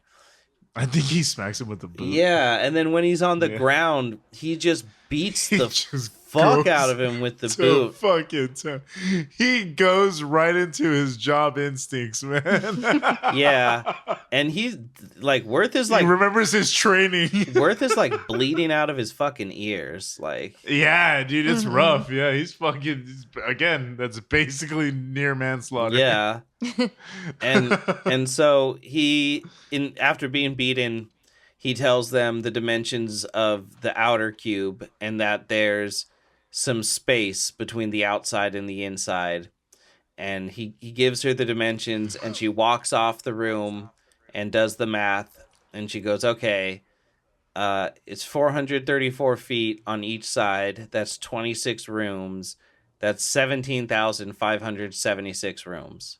That's crazy. And because she's a bitch, she's pacing it out, and she walks straight up to Kazan, and she's like, excuse me. Yeah, dude. I was like, oh, you're fucking nasty, dude. Yeah, that shit was unnecessary for sure. Absolutely. They all started just treating him like shit. I was like, fuck you guys, man. And then she realizes, she runs back to some of the numbers, and she asks them to like tell her other numbers that are around, the rooms around them. She does all this math, and she goes, okay, these are Cartesian coordinates, and that allows you to map out a location on a three-dimensional graph. Yeah, that's right. So like X, Y, Z, in a cube, that allows you to tell where in the cube something is. And so she does some, does her math, and she's like, okay, if we go 7 rooms in this direction, we'll get to the edge. And when we get to the edge, we can figure out like what the hell to do next. And so they start using their remaining boots. They're losing boots all throughout the film as they're going through every trap. Yeah. And they get to a room where, again, traps on all sides except for down. And they don't want to have to backtrack, but this trap below them is sound activated. And so this was a good fucking scene. Yeah. I like this little tension gets very, very high. Hell yeah. This is so good. And so Kazan is just like, huh? And all these spikes are shooting out all over the room. The spikes was fucking cool because there's actually the cover when we looked it up on I think it was Amazon. It's the cover like that they did like artwork for. It's just a boot through a spike. I was like, that's cool. I wonder what the fuck this is all about. That's really cool. Yeah. I've only ever seen the one that's like on Wiki, which funny enough, it kind of reminds me of Hellraiser. Yeah, just for sure. It's just Alderson looking through the grate, like the hatch. Yeah, absolutely.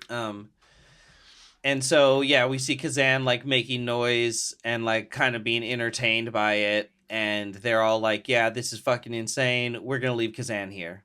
And Holloway's like, "No, you're absolutely not." And they're all, including Levin, they're all like, "Don't worry, we'll come back for him."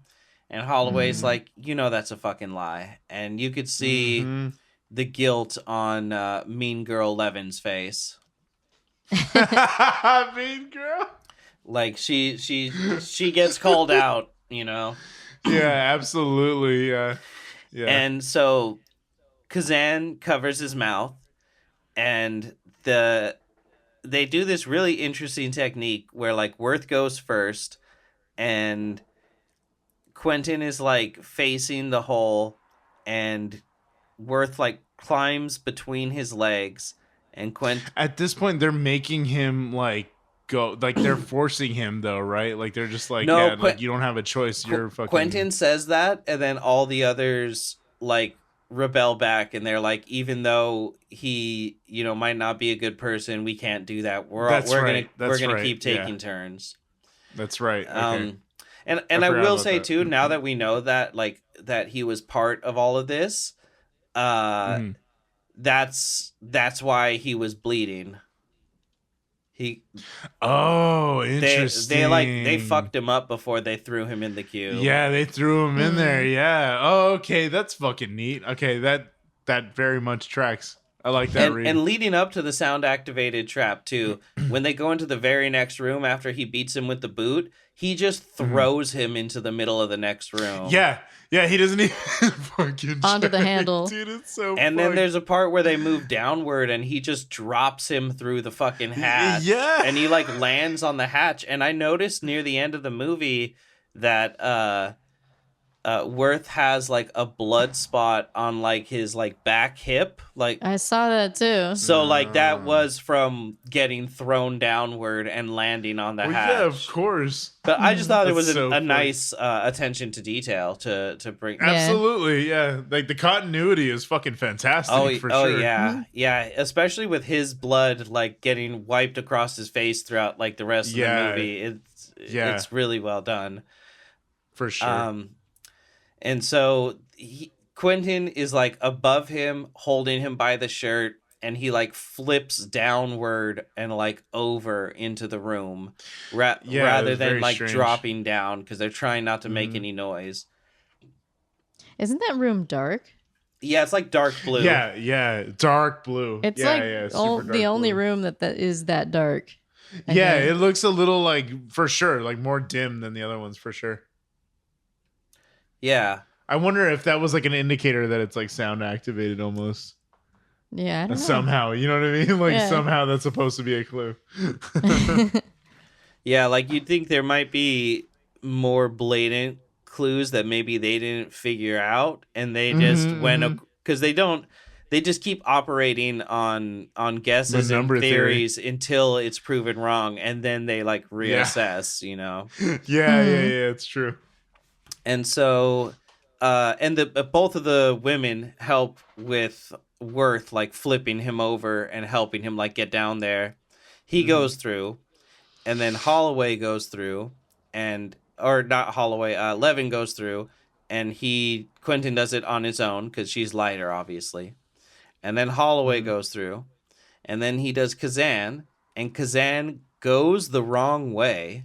Dude, that was so stressful. Yeah. It was so stressful. Yeah, because Kazan goes the wrong way, and then you can see that he, like, wants to talk, and Holloway's, like, standing in the middle of the room, like, silently coaching him. Worth and Levin are in the hatch safe. Yeah. And she finally gets him over to the hatch. They're all good. And then Quentin comes down, which just like, what core strength to like do that flip over maneuver by yourself. Like that's fucking seriously. That's insane. And I was sweating just watching. And he comes down and he's right in front of the door when all of a sudden Kazan like gets a smile on his face and just makes another like huh sound.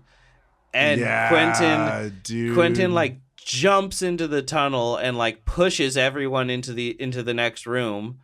And I actually got a little ahead of myself earlier. This is where he ends up slapping Holloway and saying like we should just fucking let him die, he's a trap, all this stuff. Oh yeah, for sure. And everyone's just like, dude, you're insane, you can't act like this just because you're a cop. Yeah. And they finally, the tension is relieved when I believe it's Levin looks in the next doorway and they're at the edge. There's just all this blackness. You can hear air like moving, which probably feels great to them at this point. And they're looking, you know, at the edge. They had theorized earlier that the gap would be, you know, about 1 cube across. And Quentin says, okay, well, let's make a rope out of our clothes and I'll try and swing over there. And Levin literally tells him, dude, you weigh like 500 pounds. and Levin so volunteers. Sassy. Yeah. Super sassy. Levin volunteers. And they're like, no, you can't, because if you die, then everybody's fucked. You're doing the math. And Holloway's like, okay, well, I'm the second lightest. You should let me do it. And so that she says in a very spooky way, right? She gets this like look. She gets that look that people get when they're like, yeah, it's time. Nothing matters. Yeah, I was gonna say, yeah, right. Yeah, she pretty much resigned. Yeah, it's pretty. I have seen this look. Yeah, for sure. Yeah. And so they make a rope out of all their clothes, and everyone's just in the same like mint green boxers and white shirts. Yeah, which is like kind of funny because I don't know. It's always weird when it's like, and then we undressed and redressed you while you were naked. Exactly. Like it's not ha funny. It's weird funny. It's weird funny. And so she goes out. She has the rope wrapped around her. Everyone's holding on, even Kazan. I liked that Kazan is helping in this part. Mm-hmm. And she starts trying to swing to the other side, which is it's just totally smooth. So it's like, what are you even doing? You know? Yeah, exactly. I don't know how the fuck they expected that to work. Yeah, she takes 3 attempts, and on the third one, everyone kind of slips and she starts to fall, and Quentin like jumps out the hatch basically and catches the clothes and helps her and starts pulling her up.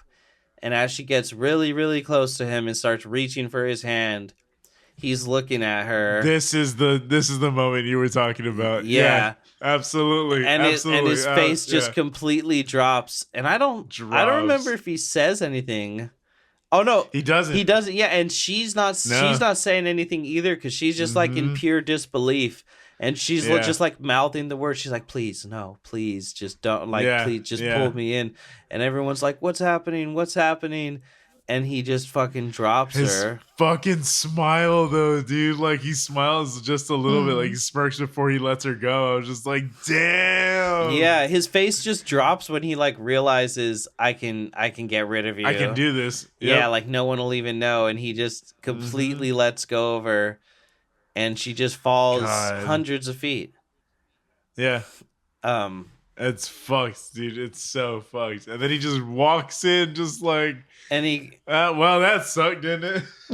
He's like... That's a bummer. She slipped. Yeah, he says it so matter-of-factly and, like, weird. But also, like, the way Evelyn said it just makes me feel like, okay, maybe I could see the, like, despondency.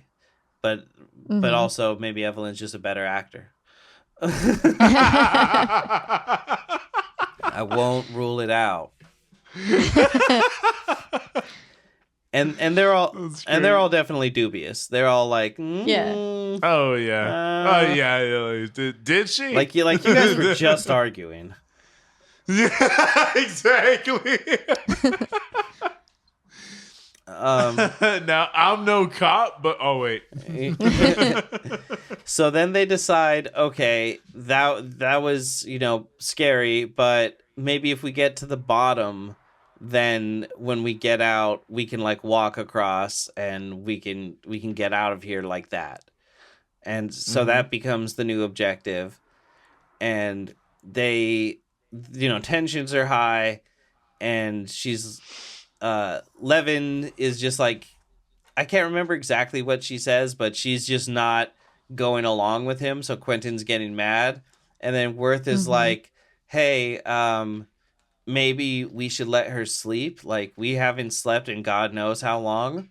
And he goes, okay, you're right. 1 hour. And they go, how are we going to know how long an hour is? And in the most piggish response possible, he says an hour is as long as I say. As long as I say it is. Mm-hmm. Piggish. I love that. Yeah. Definitely had an odor of bacon to it for sure. Yeah, that's some real weapon of the state shit right there. Weapon of the state. An hour is as long as I say it is. Like, okay. And so they all just sprawl out on the floor, which is kind of hilarious, honestly, to just see the four of them sleeping there. And then we get another montage, don't we? Yeah, probably. Yeah, of them moving in their sleep a little bit, and then Quentin wakes up first and picks up the still sleeping Levin and carries her through the hatch into another room. And he tells her that we have to abandon them. You know, this is it. I figured out what the key to this place is. It's one man and one woman. Jesus Christ. Yeah, and you gotta restart society. The sanctity of marriage. Yeah. Okay, sure. I just put something together.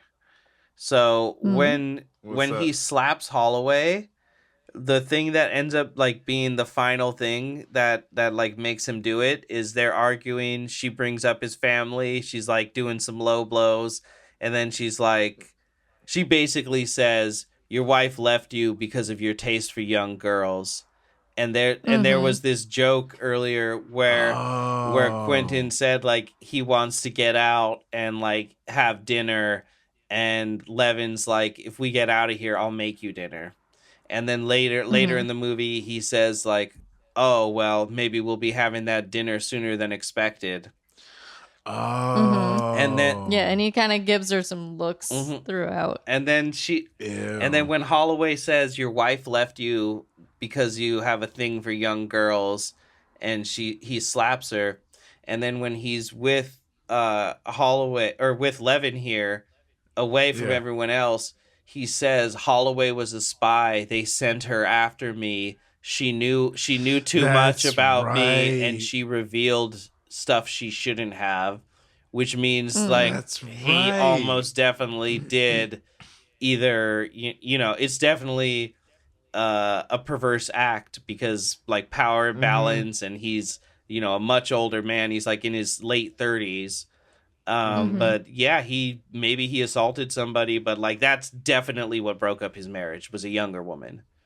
I was like, I was like, that's a great read on that. I never would have gotten. I was trying to figure out what was the thing she said that was too much, and then that caused that. And just now react. I realized like, oh, that must have been it. And so he's like, yeah, one man, one woman. That's the key. If we get down there, then they'll let us out because we figured it out. And he starts like sliding his hand in her shirt, and she's just like, no, what the fuck? And like jumps up. And he becomes abusive, and I think he strikes her as well. I don't think he punches her. No, if I'm not mistaken, he also slaps her. And then Worth and Kazan show up, and she runs over to them, and Quentin is, like just talking crazy, and they're like, yeah, we know that you definitely killed Holloway. And then Quentin goes even harder on Worth and beats the shit out of him and throws him through the door in the floor. This is when he goes through the floor. And Worth is laughing hysterically, and they all get down there, and they're like, what are you laughing at? And he turns, and Ren's corpse is there. Dude, that was a great reveal. It was such a good I thought it was going to be Alderson when you see the corpse face down. Yeah. Which is funny because they never find Alderson, so they don't even know that this dude was ever there. Yeah. And so they all think that they've just been going in circles, and everyone is, like despondent, and what's even the point? And Worth suddenly notices, he opens one of the hatches, and I believe it's also on the edge. Yeah. Or it's not even on the edge, but there's no room there. And he's like, well, what the acid room should be there. There's no room there. Like, what does that mean?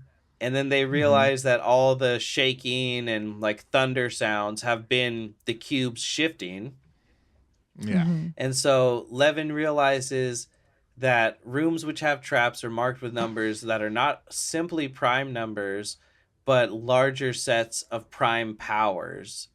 And so they tell her that she needs to start breaking that down. And she's like, you don't understand. To do that for a 3-digit number, is like a lot to do.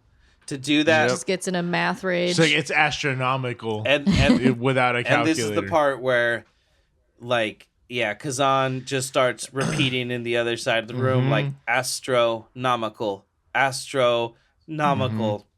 And for some reason, they're like, oh, he could say that word. He must be able to do math. And they just start. No. Actually, so what happens is he says two first. Oh, that's right. He says two. Yeah, he says two first, and then he starts saying astronomical. And they're like, what did you say before that? And he says two. Yeah. And this is why I don't think the math is real, because they're trying to figure out how many factors the numbers have. But the number 567 has like 12 factors. It doesn't have two. So like, I don't know. Yeah, it's like two. Yeah, I exactly. don't know. I don't know enough math to know if like they're doing something really high level. But I think it's bullshit. Like, I don't know. Stop yelling at right, me. pretty much. And so they're like, yeah, you're doing this, and she's like, no, I fucking can't. Kazan speaks up. And so they realize he's an autistic savant. And this was actually the movie that introduced me to that concept. And I feel like maybe at this point, it wasn't as much of a trope, of a like unfortunate trope of the like magical autistic person. You know what I mean? Like Rain Man, yeah, kind of solidified that. But yeah, then you had other ones that were. I mean, I guess Forrest Gump as well was. Yeah. So yeah, you had these tropes that were just kind of like. It's so funny because I've never thought of Forrest Gump that way, but you're totally right, because it just seems like he's simple, but like it's. No, he's got savant qualities, quote unquote. You know what I mean? Because of his ability to just pick up on things really quick and shit. So it's very. I don't know. Yeah, that's why I was saying, I was just like, I don't know if this trope it's not good. It's just not a good trope. Like, you could have easily picked another way to convey this information. So it says here that he says the number of distinct prime factors each number has. And okay, good. I mean, Levin's there, like, Levin can't do the math. So, she knows what you know what? They might actually be real. Cause it's like, son of a bitch, they did. Because I just googled prime factors of 5, 6, 7, and it's 3 and 7, so 2. It is 2. Okay, it is 2. So maybe it's real math. I'm sorry, Vincenzo. You know what? Email us. Let us know if they were using real math. Hey, if you're a mathematician. If you're a mathematician listening to this, I don't know why you would be, but please email us. Let us know. Hey, mathematicians are people too, okay? Absolutely. So Kazan tells them, and he had mentioned earlier that he doesn't like the red rooms. And he tells them... That's why he's closing his eyes when they walk into them. Like, he's usually covering his eyes. Yeah. And he tells them that when he does math, he gets gumdrops. So he asks for gumdrops. And Worth says... He starts bargaining with bags. Yeah. Worth is like, for every answer you give us, I'll get you a whole box of gumdrops. And he goes, gumdrops come in bags. Yeah. And he's like, hey, if you want them in a bag, you got them in a bag. This was good. I liked this little like back and forth between them. That was funny, but like, yeah, again, overall, completely unnecessary. Unnecessary. The dynamic shifts because originally Worth was just nihilistic completely, and Levin's been like really coarse for a while, or just like very grating, and then they both sort of become Kazan's parents. Yeah, they definitely become surrogate parents for sure. Yeah, they both start to care for him. Yeah. because they just realized, and I think also Holloway confronting them with the guilt of like, you are just going to leave him to die. If I wasn't here, you would just leave him to die. Yeah, because she also says that thing. She says, all we have left is our humanity. Like, there's nothing left. So, like, what? Like, once that's gone, what else do we have? Yeah. I'm like, oh, that's pretty. I was like, that's a pretty good line. That's pretty. Yeah. Yeah, absolutely. It's like you have to die with some dignity, and like just leaving him behind would not be okay. Yeah, absolutely. And so they're moving through the cube now with Kazan's help. They've really seemingly, and this is like the interesting thing is like, even though it ends up being right in so many ways, they could still be off in another way that we don't understand. You know what I mean? Like we don't. We never fully understand everything. Nope. Yeah, absolutely. That's what I was saying. You don't get, and there's just more answers you're left with by the time the credits roll. Yeah, and so they're all holding Quentin like back. Like there's a couple times where she's doing the math and he starts stepping forward, and all of them are like, "Back up, Quentin, back up." Like, and it's funny because he could just beat the shit out of all of them, but he also knows that like that's just not gonna get him anywhere, so he's like backing off. They're all just stuck with each other. Yeah. Me big man. Me need other people. And so as they're getting close to what they're aiming for, they go through. Kazan and Levin go first, and then Worth. And as Quentin is bringing up the rear, we're like on like a close or like a medium shot of him as he's climbing through. And all of a sudden, dude, the hatch, this was good, right? This was good, yeah. The hatch just shoots up into his neck, and he just gets pinched against the roof of it. And it's Worth underneath shoving it upward. Yeah. And I was just like, I was like, this is fucking crazy because I just didn't expect him to like go for him like that. I was like, okay, so somehow they're going to kill him, but I didn't know it was just going to be like fucking head on. They're just going to do it. I thought they were just going to like trap him. Yeah. Worth just fucking goes for blood because he's got to do something. I was like, that's fucking. I like Evelyn said, like they man, it ended up being about family. That they kind of formed this little family at the end, and he's like, I have to protect these two. They're both innocent. Like, Ren committed crimes. Who knows what those crimes are? They could have been victimless. They could have not. But Ren had been in a bunch of really bad prisons. Quentin's a fucking cop, so, he's the worst. So, stained. Holloway, like, it seems very much like she feels like a moral, like, compass, but probably doesn't live her life according to any of those. Yeah. So yeah, absolutely. It feels like her actions are probably in conflict with her morals, and this is like a chance for her to do better.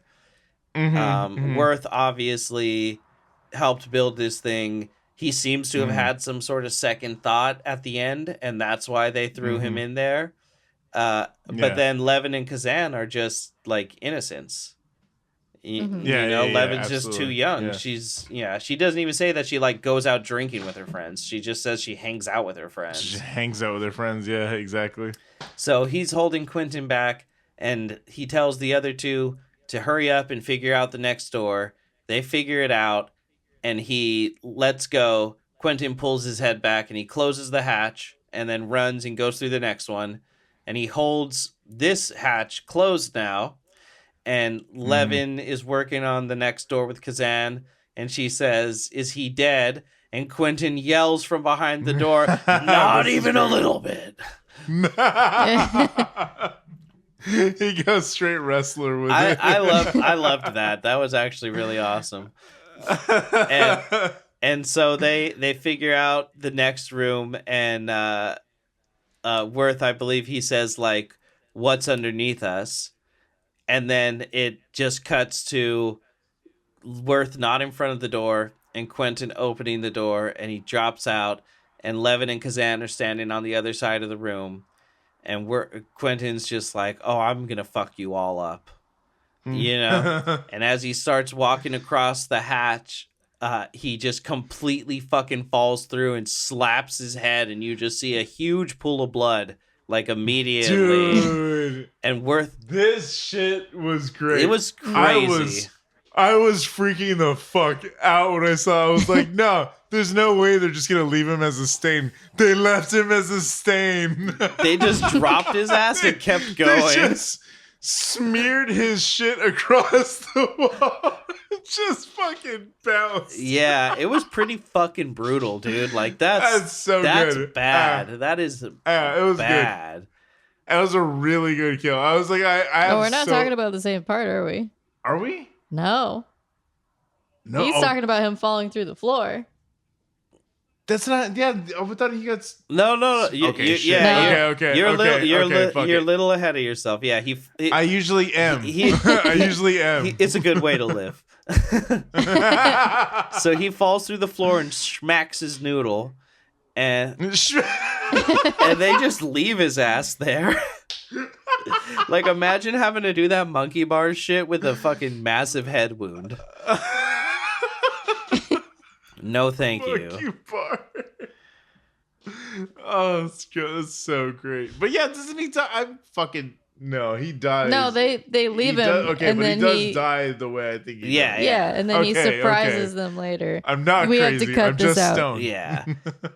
No, I'm not. I don't give a fuck. Let them see it. They realize they come into a room and they realize that it's the room that they all started in, and it seems like they've failed because she steps on a piece of glass and it's the missing realizes it's the piece of glass from her glasses. Yeah, and they think that they've failed, but then she looks and she does the math and everything, and she's like, oh my god, this is the bridge. This room is the bridge. Where we started was where the bridge was. If we had stayed in this room, we would have had our opportunity to leave already. Mm-hmm. And so as they're as they're having this revelation, Quentin, as it moves into place, actually, and they get the light coming in through the hatch. And they see that this is the right room. Kazan is over by the hatch. Levin is on the other side of the room. And all of a sudden, she's just pierced through the torso and lifted up into the air. Yeah, dude. And it's Quentin, and he somehow broke the handle off one of the doors to use as a weapon. Yeah. And he stabs Worth in the midsection as well, like front on.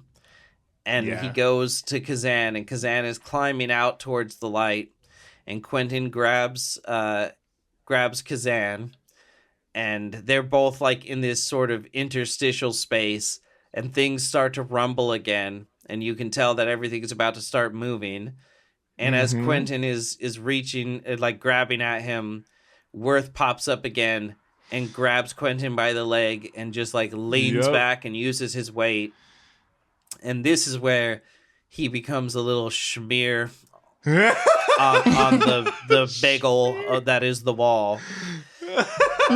So brutal. It was so good though. Like, it's such, again, it's not a kill that you need to like have so grandiose, but it was almost just that, like, that payoff of seeing him as a smear on the wall. I was like, fuck yeah.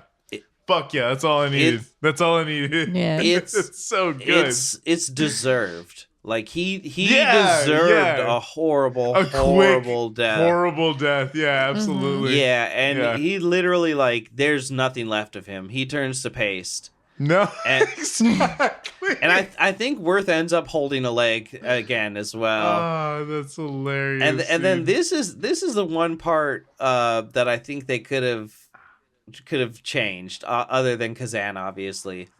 But Worth is like laying there dying, and then he looks up and he like crawls closer to Levin, and then like dies, and it's just like, yeah, could have done without you falling in love with the young girl too. Yeah. Yeah, and sure. then not necessary. And then the final shot is Kazan walking into this bright, unknowable, like almost alien light. And then it just dissolves into the light, and that's the end of the film. He's gonna go get his gumdrops. Yeah, I mean, oh man, I mean, look, was it a great fucking time? Absolutely, I had a great time watching this fucking movie. Mm-hmm. Were there things that showed its age a little bit? Sure, absolutely. But again, I don't know if that detracted too much from the movie for me. Like, I had a great fucking time. We just fucking threw this on. I was high as shit. I mean, it was just fun. It was a good time. You know what I mean? Yeah. So I don't know. I love the movie. I think we go straight into the fucking ratings if we want. Yeah. You know what? I will say, I hadn't really looked on Wikipedia that much. And now that I look at the cast, it just straight up says like, yeah, they're all named after prisons. but you know, you figured it out for yourself. We connected it in real time though. Okay, I don't care. Yeah, is that absolutely? That's more real anyway. But yeah, and then with Levin and Worth, and then at the end they come together. You know, like it was kind of weird. Yeah, I agree.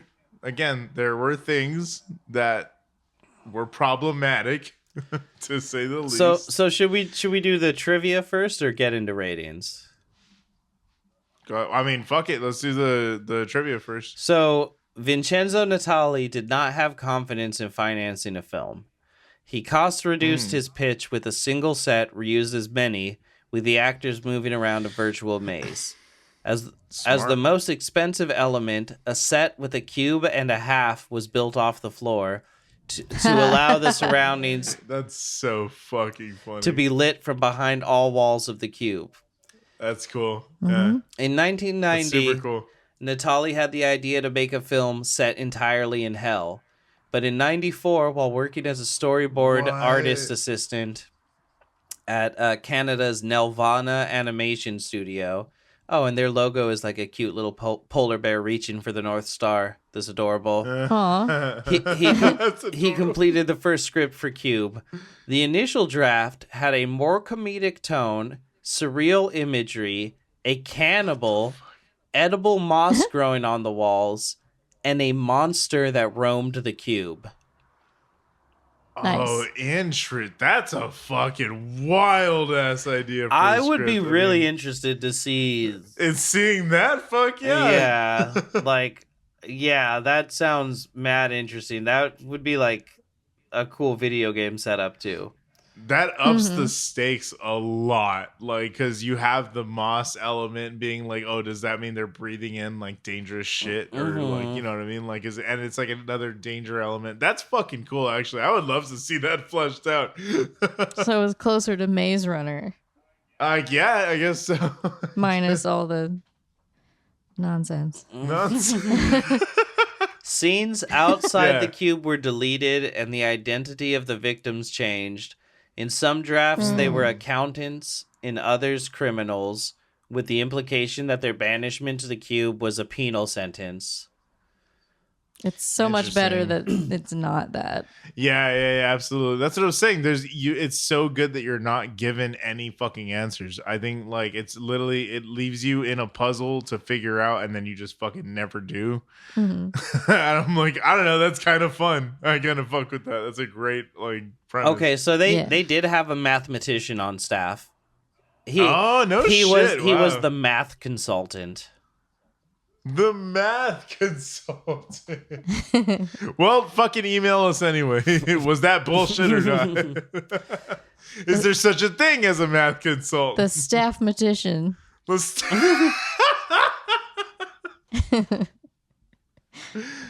fucking great.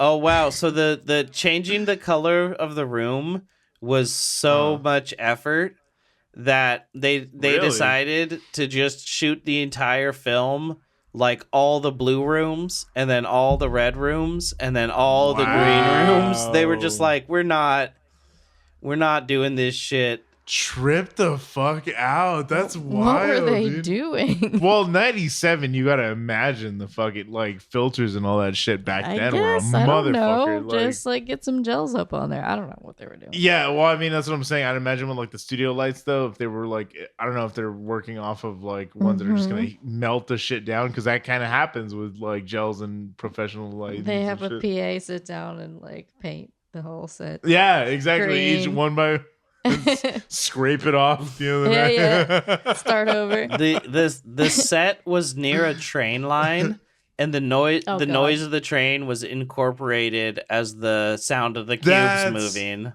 Fucking hilarious. That's genius. That's so good. Nicole DeBoer, Levin, said that the White Room was more comforting to them for the start of a day's filming, and the Red Room would induce psychological effects on them if they shot for more than several hours. They would all start to go crazy and have to like get out of the set for a while. Makes sense. That's awesome. It makes sense. Yeah. There was supposed to be 6 colors of room, because 6 is a total recurring theme. 6 sides of a cube, 6 people. Oh, okay. But the budget did not stretch to the 6th set of gels, so the film only has 5 room colors. Color is very expensive. Yeah. Fuck yeah, it is. Yeah. Fuck yeah, it is. Dude. Oh yeah. That's wild. I mean, again, just even like my initial like experience with photography and stuff when I was like first coming out, like it was like you could do a lot of things with colors back then.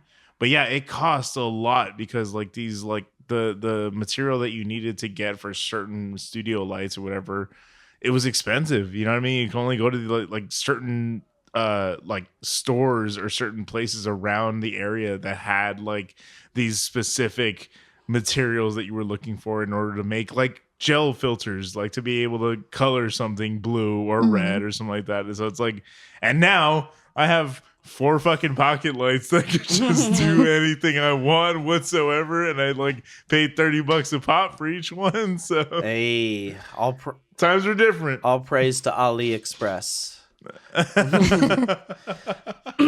So this, I just found this was like a linked article on Wiki down at the bottom. The Library of Babel, a short story by Argentine author and librarian Jorge Luis Borges. That's a cool name. That's a cool fucking name. Who lived from 1899 to 1986. Conceiving of a universe in the form of a vast library containing all possible 410-page books of a certain format and character set.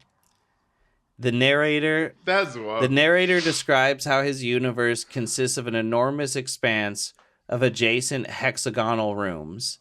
In each room, there is an entrance on one wall, the bare necessities for human survival on another wall, and 4 walls of bookshelves. Though the order and content of the books are random and apparently completely meaningless, the inhabitants believe that the books contain every possible ordering of 25 basic characters, 22 letters, the period, the comma, and the space. Jesus Christ. It's intense, man. Though the vast majority of the books in this universe are pure gibberish, the library must also contain, somewhere, every coherent book ever written or that might ever be written, and every possible permutation or slightly erroneous version of every one of those books. My God. The narrator notes that the library must contain all useful information, including predictions of the future, biographies of every person, and translations of every book in every language. Conversely, for many of the texts, some language could be devised that would make it readable with any of a vast number of different contents. Despite, indeed because of this glut of information, all books are totally useless to the reader, leaving the librarians in a state of suicidal despair. This leads some librarians to superstitious and cult-like behaviors, such as the purifiers, What? who arbitrarily destroy books they deem nonsense as they scour through the library, seeking the Crimson Hexagon and its illustrated magical books.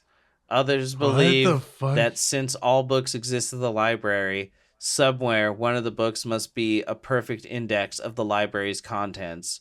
Some even believe that a messianic figure known as the Man of the Book has read it, and they travel through the library seeking him. Wow, this is Can interesting. this be a video game? Yeah, right. Like all of this feeds into the premise of this exact movie. Yeah, that's for sure an influence. That's so fucking neat, dude. I like that. And that's just how the through line of this, 20th century Argentinian librarian who wrote this short story, and then in 1997 this American guy made a Canadian film. And then we have a Japanese remake of it 24 years later. Yeah, absolutely. And then we also have the whole line of influence we were drawing earlier. It's just crazy. Yep. It's just It's fucking fascinating, dude. It's absolutely fascinating. That was mad interesting. So that absolutely, that was a pretty big departure, but I'm glad that we went down it. So let's rate this thing. I was gonna say, before we rate this, I think we have to introduce a new segment first on the show. Yes. It's gonna be a recurring theme. You guys, we have a very, very special gift for you. This is it's an ongoing one, actually. You're gonna keep getting this. This is a recurring theme we're gonna be trying out. You may have remembered Austin from the Swallow episode that we did. Oh my god, what episode number was that? 10? Like 9 or 10. I think it's 10. Either way, go back and listen to that episode. We have decided that we love Austin so much over here. He is a deeply treasured guest, friend, and just human being among all of us here. We wanted to give him his own segment. He leaves a bunch of voice messages on my phone that we all love listening to deeply. We all look forward to it. I love it. So we wanted to give him his own segment because he loves these movies just as much as we do. Maybe more. So, let's not front. Maybe more. Honestly, let's not maybe front, more. Okay. But even if he doesn't, that's what I want to hear too. We just want to get his opinions about this as well. So this is going to be the first of an ongoing segment that we are calling Hinging on Unhinged with Austin. I love it. So, being my inaugural session right here, being my opening thing, I feel like I really got to nail this. And I may or may not have recorded this 6 times already, but guess what? We're going to do it again. And then we're going to do it again if it doesn't work this time. And, I have 4 pages of notes that I'm staring at, this chicken scratch bullshit, but fuck it. We're going to do it live. If you're a fan of Event Horizon, Saw, 13th Ghost, Hellraiser, any Y2K sci-fi and politics, you're going to love this movie. It has a lot to say, and it has the perfect blend of schlocky, practical effects with bad 90s CGI, and then under that you get a bunch of gore, and then kind of this weird loose story about just government overreach and just conspiracy and just the idea of always being watched and what it really is at the end of the day, and I like that. I like how the characters are kind of these very loosely, very bland characters, but it's more so that they're extensions of different types of power in the world, in the world of politics and government. It kind of seemed, you have the main character, the cop, kind of the main character, but they set him up as kind of the main character in the beginning. He's the cop, and he gets very violent, almost fascist energy going on there. And then you got Aldi brand Francis McDormand, who's the bleeding heart liberal who gets nerfed in the first 30 minutes. This is the end of the episode. I'm spoilers. Fuck you. And then the best character of all, you got Brian Starr's guest appearing, you know. What's his name? Kazan, my boy Kazan. Brian Starr's playing Kazan. I hope you get that reference because that's all I saw the entire movie. YouTube it, Brian Starr's. It will ruin the movie, but in the best way for you. I don't know. It just felt kind of flat. Like the practical effects were great. The score was great. I really liked the score because, like, at several points in the score, there was this is gonna be such a dumb fucking comparison.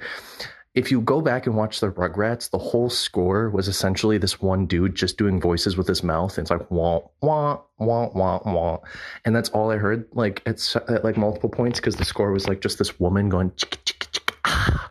And then so it's like this terrible, horrible, heinous shit happening, and then all I'm hearing in the background is Rugrats music. So I did love that. I don't know if that's a disservice or not, but I thoroughly enjoyed it. Yeah, the score was good. The practical effects were great. When the dude's face melts open, ooh, that shit. Ooh, I was not expecting that. I was expecting, you know, at first when they just showed like his face melted, and I'm like, oh, okay. And then we get like an extended scene of his face just like completely caving in, and that was super good. I love 90s movies, specifically horror from that period, like 95 to like 99, because they were like just coming up with CG, but they had like almost perfected practical effects. So you get this great scene of this dude's face just getting caved in, and it's horrifically real. But then it just immediately cuts to like the worst rendered fucking room full of spikes you've ever seen, and in the best way possible. I find that thoroughly amusing. I love like the juxtaposition of bad CG and really good practical effects from the 90s, and it's aged in a way that is probably nostalgia for me, but I think works really well. Yeah, I really like, again, it just, the whole thing was very aesthetically pleasing. The story was cool. They had a lot of cool ideas. They had a lot of like, it was very political heavy. Again, why I said if you're into politics, you'd like this, but like, yeah, I feel like it was trying to say a lot and it just didn't accomplish it by the end of the movie. And that was my main gripe. Like, maybe I missed something. Maybe I wasn't like fully in it, but I just felt like they were setting you up with all of these ideas and these philosophies and these things to think about. And then they just kind of ripped the rug out from under you. And I did with that last scene. And I'm just like, I'm sorry, what? Like I was just watching it and I verbatim was just like, I'm sorry. Excuse me? When that first credit rolls, it goes to white and then it's just credits. And I'm like, what? So that was my main disappointment. Just the story itself was kind of lame by the end, but like, it's not so much that the story was bad, it's that everything was so good until it wasn't, so it was almost more disappointing. Feeling pretty cynical on this one. I don't want to. I feel like there's a lot, if I rewatch it, that I could enjoy. But in all honesty, it kind of just felt like a better version of that terrible movie from like 2020 called Escape Room. Yeah, that was about it. Yeah. If you like politics, if you like practical effects, if you like like torture porn meets Michael Moore, this is a movie for you. It's Michael Moore directs Saw. There you go. That's the perfect premise. I give it like, what are we doing out of 6? I'm doing like I'll do like a 4 out of 6. I might watch it again. That's all. Have a blessed day. Have a great night. Have a great morning. Have a great whatever it is in any time zone that you're in. And I'm out. All right, and now, yeah, I mean, that was awesome. Let's get into the ratings. Let's do this. Yeah, absolutely. I love it. I'm fascinated by it, but I just cannot call it a perfect movie. I think. Yeah, I think the best I can do is a 5. But yeah, for sure. A 5 out of 6 for new listeners. We do rate out of 6 here. Yeah. I think we should. Yeah, let's give them a little look behind the scenes. We should explain so they're not lost. Yeah, exactly. So yeah, I mean, yeah, that's fair. I mean, preventing it from being great for sure. For me personally, I'd probably give it.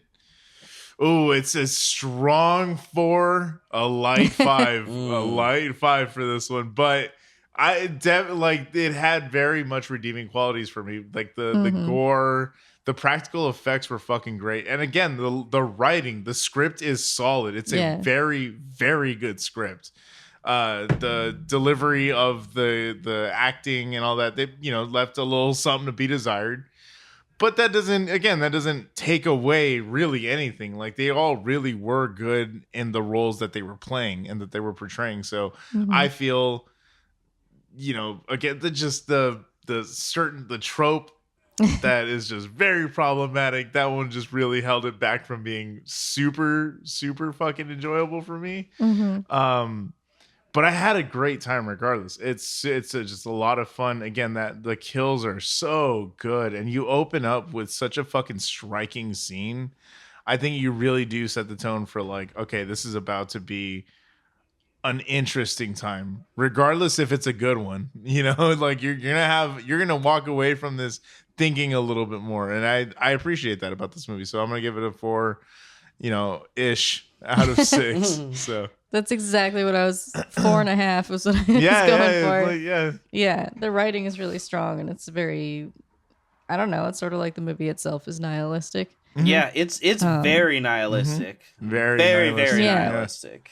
We love that nihilism juice, though. Yeah, I just love that there's not like a big reveal or like all these. In many ways, films are more sophisticated than they've ever been before, but like a lot of the mainstream stuff is very like, it's a lesson. Yeah, it's always, a punishment for this. Yeah, exactly. You always gotta walk away with a fucking like lesson, it's learning like something. It's like everything's very, and this is not necessarily the right word. Everything's political now. That's not so much it. Necessarily, I get but what like you're saying, though. Everything is moral, very clearly moral. It's like this character good, this character bad, and you're like, I mean, people are many shades of things. Exactly, there's layers, motherfucker. Yeah. And this movie hangs on to that. Yeah. Some of the acting is kind of rough. That's what we. The script is strong. Some of the characters do some things that don't really make sense. Yeah. There's some mood swings in there. yeah, for sure. Mean Girls. Yeah. 11. But I really love, the setting and the figuring out of how to move about this. It's clever. Place. It's clever, man. You get you don't need. It's just a few people carrying the entire movie with their performance. Like there's not, it's literally 1.5 set. Yeah. So. Yeah, but it's clever. They get a lot out of it. Absolutely. Not just the rooms have a lot of unpredictable things, but like the characters themselves, they're using their clothes to do things. Yeah, things their clothes, you never would have. I never would have known that. Yeah, it's very cool. They're very resourceful for sure. It never feels like there's not enough going on. Absolutely. Yeah. Yeah. I agree. So, yeah. Well, I mean, that if that's all there is. Oh, actually, you know what? Hold on. I'm gonna read the email that we got. I have to fucking read that. Dude. That's so fucking fun. While you're pulling it up. Go ahead. Yeah, keep I'm going. just gonna say the budget for this movie was 350,000 Canadian. Okay. And they made 8.9 million American at the box office. Hell yeah. That's fantastic. Yeah, they did really well at the Toronto International Film Festival.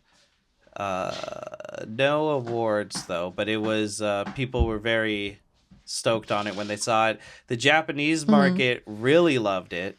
It became the top video rental at the time and exceeded expectations. That's awesome. And one of the co-writers suggested that people in Japan had a better understanding of living in boxes. So they resonated. Yeah, I could see that. They resonated better with the metaphor underlying the film, like futility and being caught in these systems, and like Worth literally becomes a cog in the machine he designed. That's true. Yeah. Okay. Yeah. No, that you're right. That totally tracks like that. That like metaphor, I guess, and tracking. You know what I mean? Like, but that the fact that in Japan they understand it a little more than we would. Mm-hmm. I think that resonates. tracks. Yeah, that tracks so well. That's interesting, man. I want to say too, Vincenzo Natali was also the storyboard artist for Johnny Mnemonic. Oh, this dude is like Keanu worked Reeves. all over. Yeah. Yep. Johnny Mnemonic. I haven't even fucking heard that name in so long, dude. Which is based on a short story by the same name by William Gibson, who is the author of Neuromancer. Interesting. Well, yeah, I wanted to read a quick email that we got. Actually, we got an email from Leah. The subject is AJ Langer was also in a show called, and this is from when we were talking about the People Under the Stairs episode. I was waiting for y'all to make the connection that AJ was also on a show called My So-Called Life. But then I thought, maybe you're probably too young to remember it. MTV show starring a young Claire Danes, pre-Romeo and Juliet, and Jared Leto. Peak pretty boy and playing himself. And she went on to say, also, thank you for making me feel like a complete idiot for never seeing the tarot connection beyond the kid's name. Genuinely, though, thank you for helping me discover new things about a film that has always been a favorite. That is so fucking sweet. Yeah, that's dude. Awesome. I was so floored when I read that. That's so sweet. Thank you so much for writing in, Leah. That means a lot to thank us. you. That really means a lot. And if you want to weigh in with your opinions or your revelations or your things that you're bothered that we didn't realize, you can reach out to us via social media or email. We are on Facebook at The Devil's Work Podcast. We are on Instagram at The Devil's Work Pod. And we also have a Gmail account, which is The Devil's Work Podcast at gmail.com.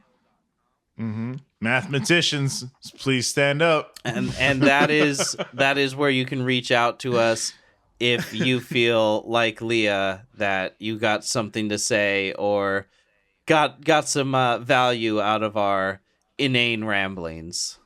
Absolutely. It is really what we try to do on the show. It's really cool that to someone who already was a fan of the movie that we covered learn something new. So that means a lot to us because we do put a lot of... That's literally the best thing. That is. It's huge. It's huge for us, man. We put a lot of work and effort into, making this show enjoyable for you guys. So it means a lot that it's being received like that. So thank you guys. That means a lot. It's really cool.